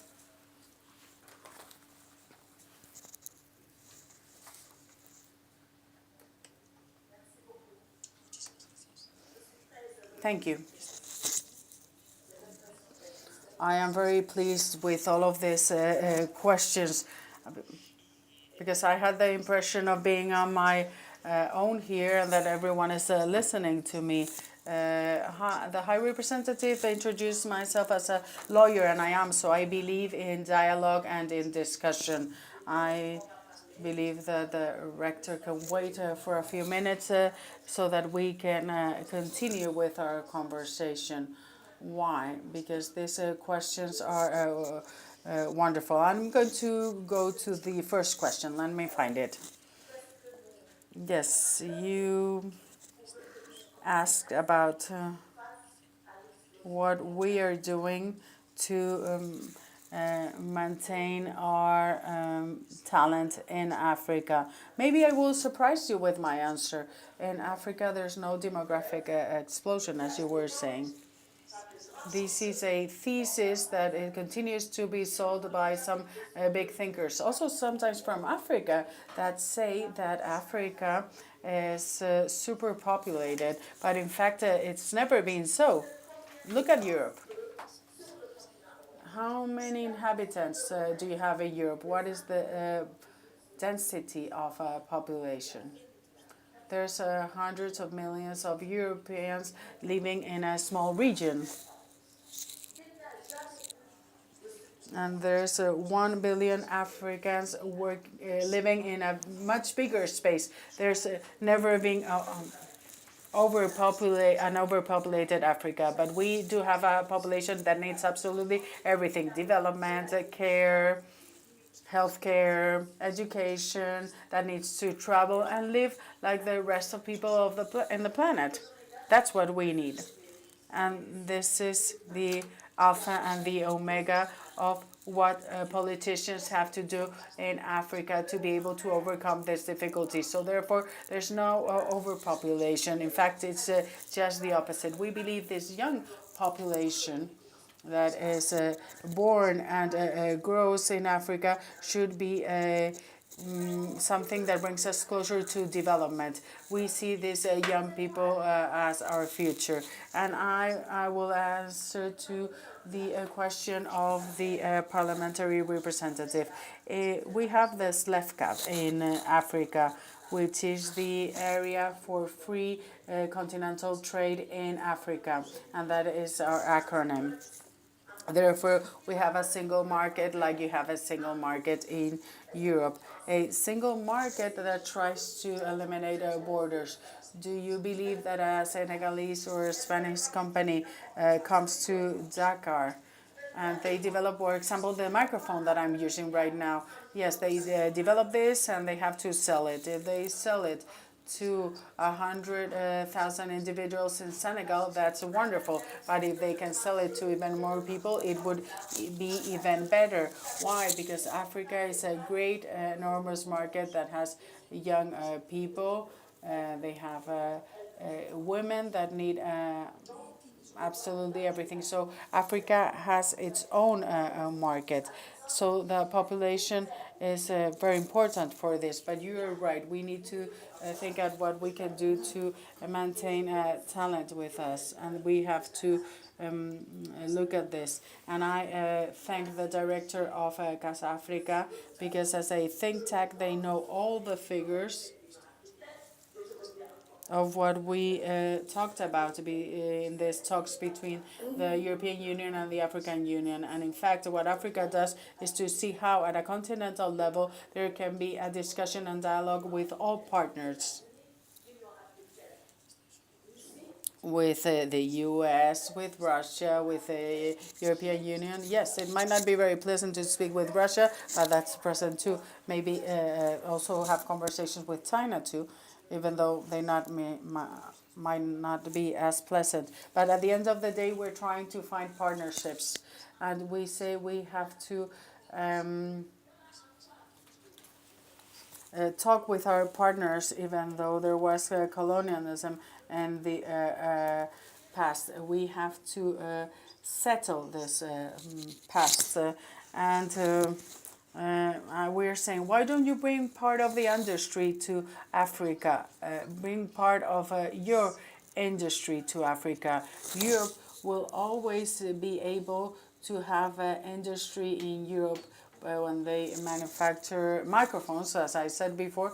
Maybe do so in Africa too, because we can also manufacture in Africa. And therefore, we will be able to be not only interdependent, but also inter-useful. C'est vrai. As for the second subject, the perception that one may have, what I think is really important is what's been said about Mali. What happened in Mali? Mali was invaded by jihadists, by rebels, to try to overthrow the regime. And at the meantime, a coup. But whilst civilians were there, the regime appealed to France. And you're right, there was a first rescue operation, the Salva rescue operation. But then France said, no, France on its own can't solve this problem. So France turned to the UN. And different European forces responded to this call. I also spoke to my partner to see how we were going to use German forces, but there are also Senegalese forces. Senegal is the second country that helps Mali, so we turned to all of these people. So to say to you that the issue is leaving the Africans on their own, no, we also collaborated. Why did all those people leave Mali?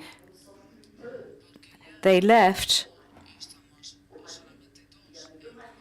because it's no longer just two people in Mali. We had the international community, and also Wagner. This is the third leg involved in Mali. This is the Wagner group. And I say that, and I mentioned this yesterday to the High Representative. What do we have to do? We have to make sure communication is kept up and see what is being said in Africa, what the media is saying. And that's what I said. Whenever there's a demonstration, we see the country's flag, but then we see the Russian flag.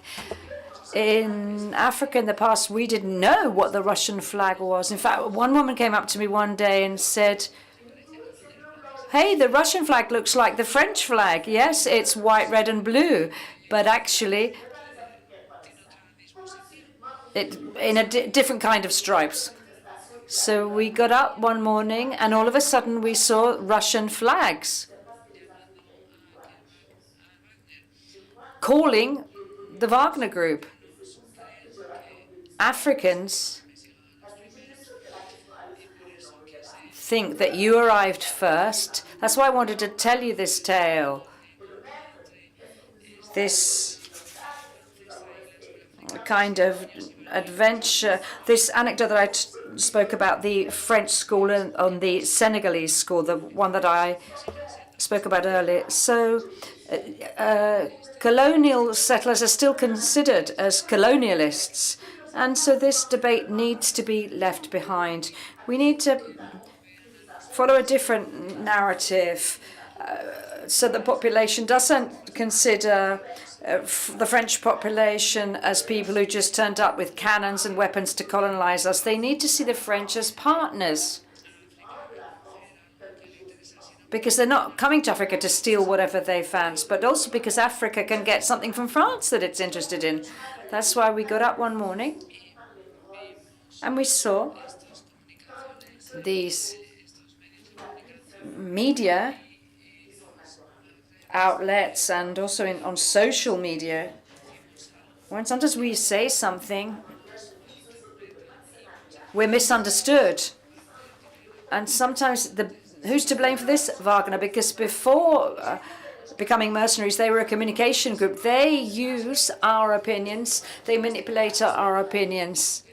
And we Democrats say, no, that's not true, what they're saying. But what can we do about this? How can we fight against this? What we do and what we say is that the Minister for Overseas Affairs is black, but she thinks like a white woman because she goes to Santander to talk to white people. That's what we have to do to counter propaganda. Some people say Europe can't give us anything. And it's true that we need to do everything within our hands to say the opposite. We need people like the representative from Casa Africa so that everybody can see that we do meet our commitments, so that we can explain to the African people that this isn't a relation of dominance and we're not in a weak position, but rather we're collaborating. A final question. I know we do need to start to bring this to a close. As for circular immigration, what can be done with circular immigration to make it a more general model? This isn't a model that we've tried with Spain. It does work, actually. It hasn't always worked, but it's a bit like a child that's starting to learn how to walk. They fall down initially, but they get up and they carry on walking. I think we've got a good model going with Spain. Perhaps what we need is to sell this model to the African Union, because we know that immigrants don't just come from Senegal, they come from other African regions as well. So this model needs to be broadened to the whole of the African continent. We've shown that it works. I think we've tested it with Morocco, and there's also Senegal. The model works. So maybe we can try to broaden it, extend it, and include other African countries so as to be able to have this regular immigration, because the best way of fighting irregular immigration isn't just via regular migration, but rather not to fear immigration. Fear doesn't help us. Doesn't help us achieve anything. What we need to do is to show that we're civilized nations. And I'm going to close my response just by telling you something, and I will close on that, and then we can go and have a nibble. Mr. Paulo Coelho, a writer, an author that you all know, he's a Brazilian writer, writes in Portuguese, and he has several international bestsellers. His books can be found around the world. Paulo Coelho wrote a book called The Light Warrior. Who are these light warriors? He says there's a man who arrives and finds two doors in front of him. On one door, the word wish has been written. On the other door, the word fear is written. And on the door where there's fear, there's all the reasons you should fear. For example, things you could fear: death, disease, and many other things. And he actually reads all the things underneath the word fear. But on the other word of the door, there's desire. But below the word desire, there's nothing. Just desire. That's it. Or wish. And he thinks, oh, where should I go? Which door should I go through? Should I go through the door that says desire? Or should I go through the word that says fear and face all my difficulties? Well, as I'm a man, I can open the door that says fear so that I can try to control this fear. What you need to do is to overcome your fear with Africa. So please come along with us. Thank you so much, Madam Minister.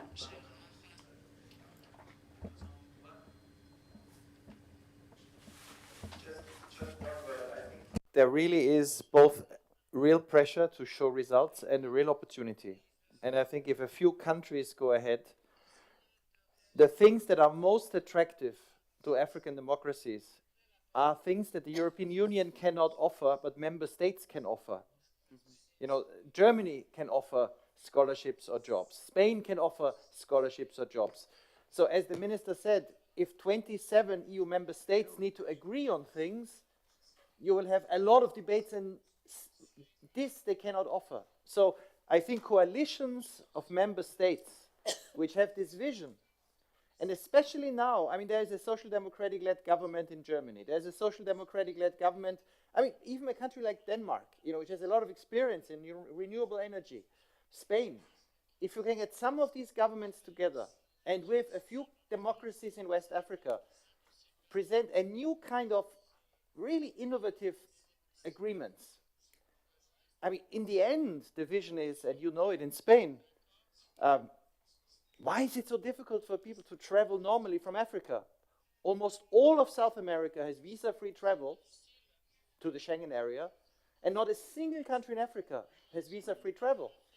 So at the moment it seems unrealistic, but what one could do is at least go and, for countries that have these agreements, halve the visa fee, give long-term visas, increase the staff in the consulates, and show results. And I think member states, and Spain and Germany could lead here, could go ahead right away. That is for the High Representative to move forward the debate. Señor Director de Casa. Mr. Director of Casa Africa, Mr. Barrio asked you a very specific question. Casa Africa follows instructions in the Third African Plan, which is, it's called the Third African Plan, which allocates to Casa Africa responsibilities in dialogue and cooperation with sub-Saharan countries. We don't have any links, therefore, or possibilities to act either in Algeria, Tunisia, or Morocco, and of course, therefore, not in the Sahara. It's just sub-Saharan countries. That's what the Third African Plan says. As far as Nigeria, and of course, the countries in the western coast of Africa, from Nigeria to the archipelagos that belong to Micronesia, that's Cape Verde, etc. However, from a human viewpoint, from a humane viewpoint, collaboration with people who have Sahrawi families is incredibly big. In fact, all autonomous and local authorities do that, but Casa Africa that isn't part of its remit, the Sahrawi issue. We do have time for two very short questions, and I know there were two people that had raised their hands over the side there, so please be quick and the debate needs to end. My name's Diego Munoz, I'm a journalist.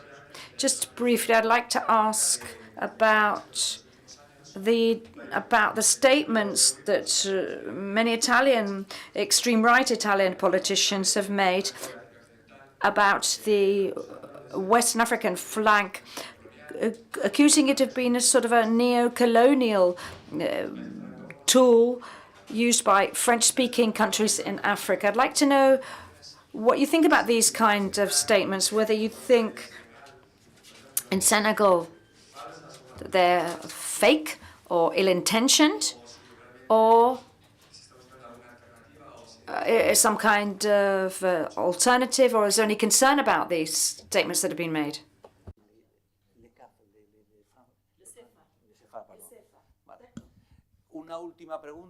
And one final question, and we'll have to leave it there. Good morning, my name's Pederasto. I'm a student of international relations and history. My question is for the High Representative and also for the Director of Casa Africa, but actually it would seem they don't have many powers in Western Sahara. What can Spain and the EU do to stop the Russian invasion when we've completely ignored the Sahrawi people, a people that suffers from war crimes at the hands of Morocco that has imperialist ambitions as well? How can you see this? Thank you. Madame la Ministre. Merci beaucoup. Est-ce que le CFA est une monnaie coloniale?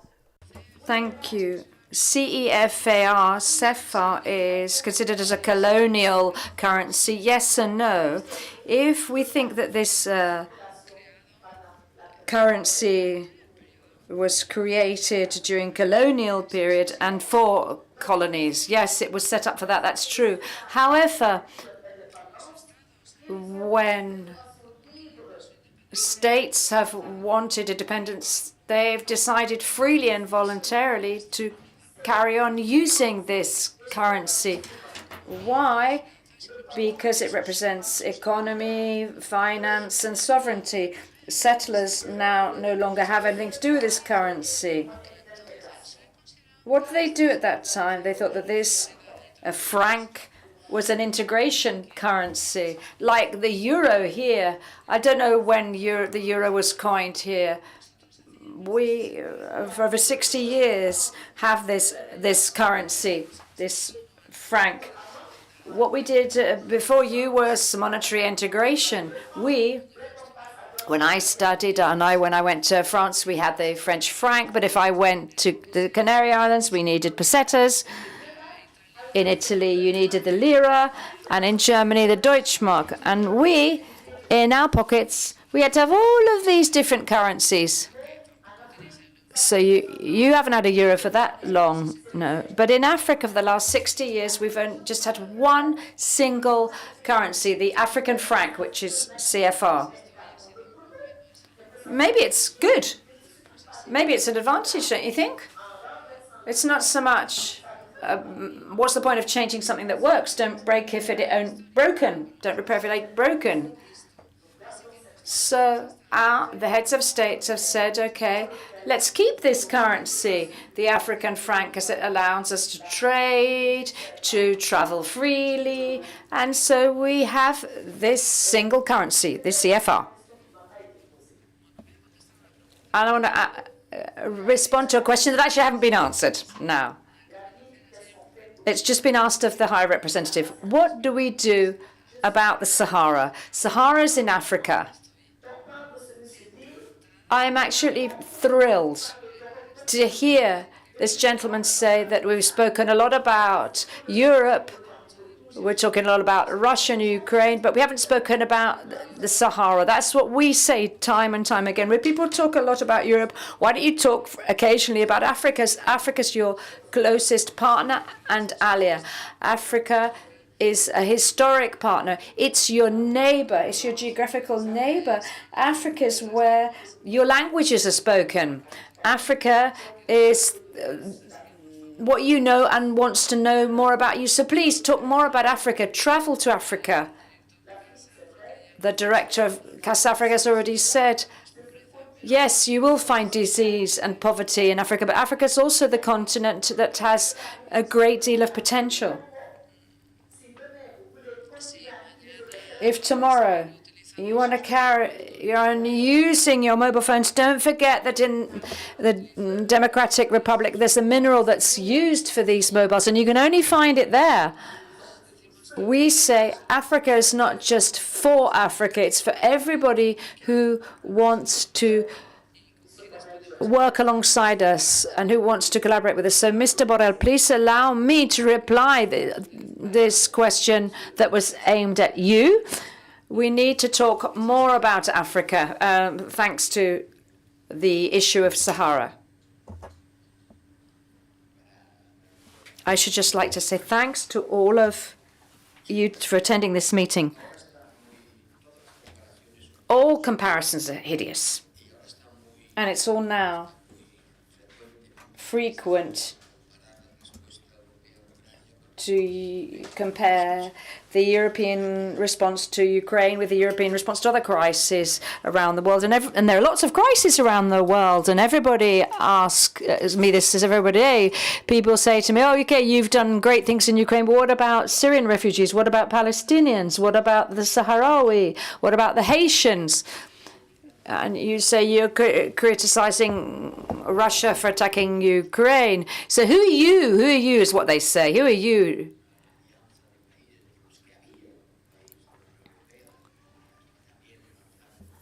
There's also an aggression, a war against Iraq with the backing of the EU. You could carry on with this long list, and comparisons with our response to Ukraine could go on, and there are problems that we Europeans have not been able to resolve, but we in Europe can't solve all the problems of the world.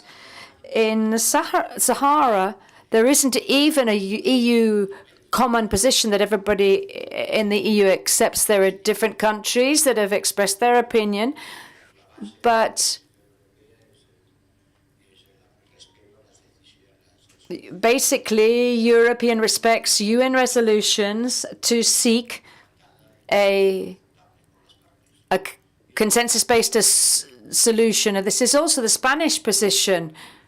this has been mitigated recently, but it's still the same one. And the UN special envoy is doing everything he can to apply these resolutions. But I've actually spent the whole time during this seminar saying, don't ask things that we can't give. Assistance to the Sahrawi people for the Sahrawi people has been huge, especially from Spain. But we can just really support the resolutions of the UN, which is still applicable. And this is actually applicable to the question that you've asked me and many other questions around the world. You can say, oh, yeah, you opened your doors wide to Ukrainian immigrants, but you didn't do the same for those people that were fleeing the war in Syria. It was a different response for many, many reasons. For historical ties, for geographic proximity ties, and the fact that in the past, the Western world, led by Americans, got involved in wars. But some large countries in Europe didn't take part in that, for example, in Spain and in France. For example, in the Iraq war. So I know that's not an excuse for not doing now what we believe what we should do.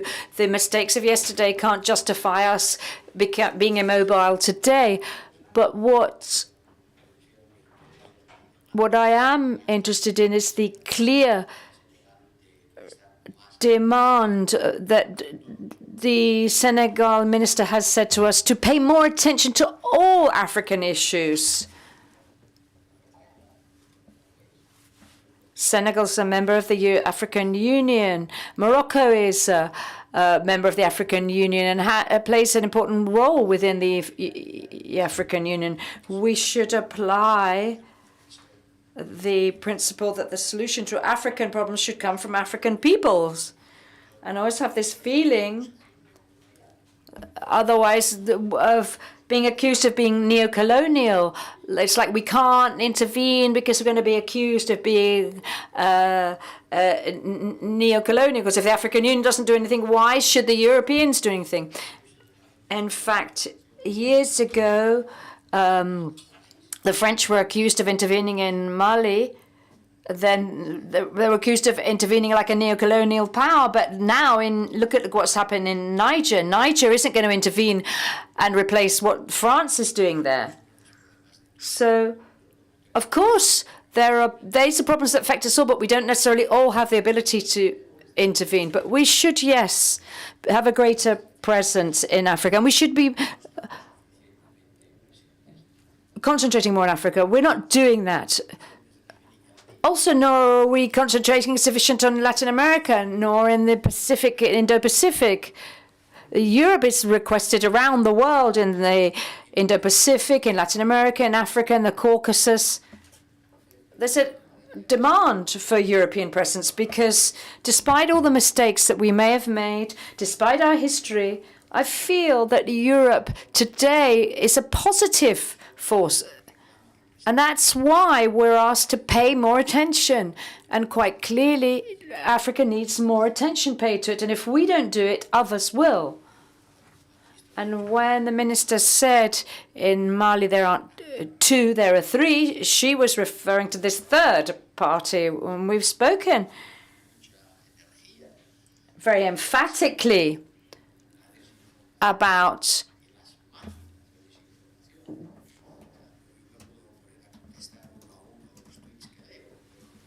misinformation campaigns. There's a whole industry behind misinformation, troll farms that are using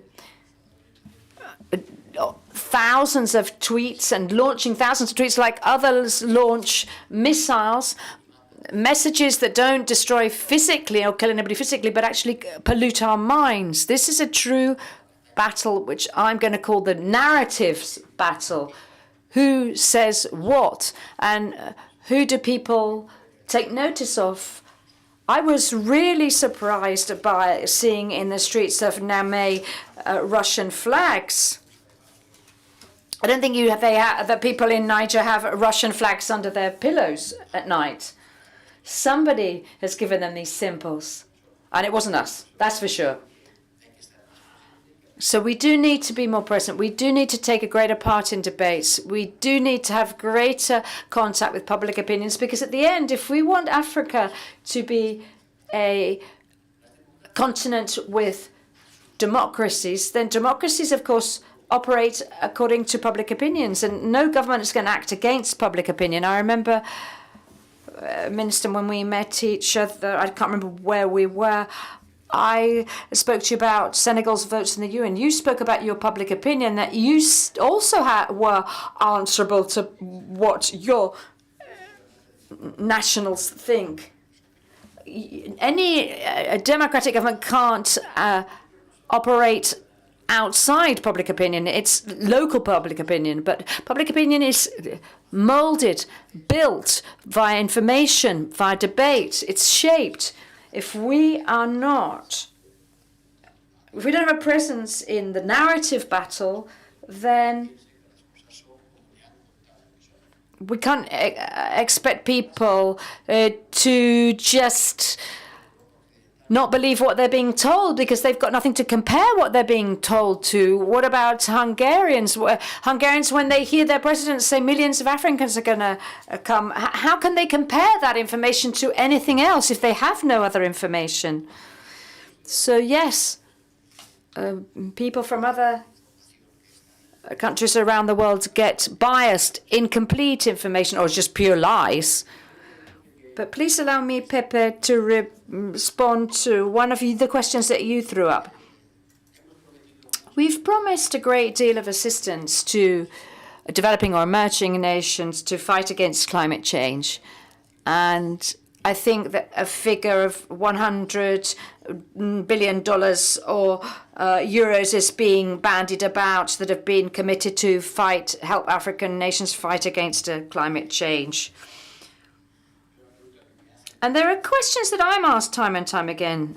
So and I'm seeking a response. Of these 100 billion, how much has Europe really earmarked? And the question that I'm responded, and I'm not going to break it down now, but actually it's basically Europe has promised 24 billion out of the 100 billion. We've done our part. Probably not everybody has contributed their part, but if we add what Europe has invested or transferred as resources to fight against climate change and the commitments that it's acquired, we put 24 billion on the scales. It's insufficient, but if you want to know how much Europe has put out of all those 100 billion, there you have it, the figure. And then all the other relative issues. This is all very multifaceted. The minister says to us, Africa is not overpopulated. Of course it's not. If you look at population density in Europe, and you compare it with the surface of the African continent, Africa is actually a desert. And actually a large part of African geography is really a desert. So it's hardly difficult to imagine that for them in the desert there, nobody's living in the desert there. There are also demographic inequalities in Spain. We have part of our land that has a population density that's similar to Siberia. It's underpopulated. So there is high population density in Europe in comparison to Africa. Africa is actually empty in comparison. However, we can't talk about overpopulation in Africa. But if we look at things over time, without talking about overpopulation, what is clear is that there's been a very swift increase in the African population. When I was a child and I went to school, I was explained in Africa there were 500 million people living, had a population. And now there are 1,400 million. That's 3 times, almost. It's still a very not very populated continent, but the growth rate, which is not the same as overpopulation, the growth rate is very speedy. When Niger accessed independence, there were 60 million inhabitants, and now there's more than 25 in a very little time. So it's multiplied by 4. So it's not only to divide the population per surface in a static manner. We have to see the development of the phenomenon, and this speedy increase in rate is what makes us have this discourse of a fast growth of population in some areas in Africa. And President Bazoum, and you know this, and I want to talk about how he should be freed. Well, he knew that to stop the lack of growth, he had to control demographic growth, because a growth of 4 or 5% yearly, the increase in capita doesn't allow you to see the growth, and the growth per capita, as the growth of capita is bigger than the financial growth, then at the end of the day you see that reflected in the figures. And Niger was growing, but it couldn't increase. It wasn't enough for the increase in persons, because if we have double the population working in Spain next year, then we have to look at the per capita, how many people are working and receiving the fruits of that work. So we have to look at that. And therefore, in Niger, it decreases because the average of children is between 7 and 8 per woman, and the reproduction cycle starts at 14. That's why he was so interested of making an effort to avoid early motherhood, and demography can only be solved by empowering women and giving the women the skills to lead their lives and not just be part of a cycle in which they start at 14 to have children and have 7 or 8 children and are not able to control their lives. So empowering women is also part of a transformation policy that he wanted to put in place. There's many things that can be done, so let's start working as soon as possible. Thank you, Madam Minister, for your words. I believe your speech, Gerald, has been very well received here. It was very good to look at the figures and the real figures and not look at myths. And in fact, there are many books that also transfer this fear, and the political European debate also includes this, and you will see this in European elections, how we will be looking into this figure. So thank you for your contributions. I hope you continue with future contributions, and I would also like to thank the director of Casa Africa that didn't have the time of tell us about what he was doing when he was leading the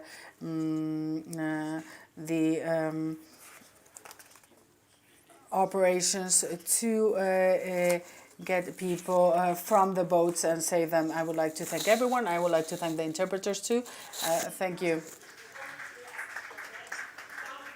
Thank you so much. I will be very happy to come back to Santander whenever you ask me to.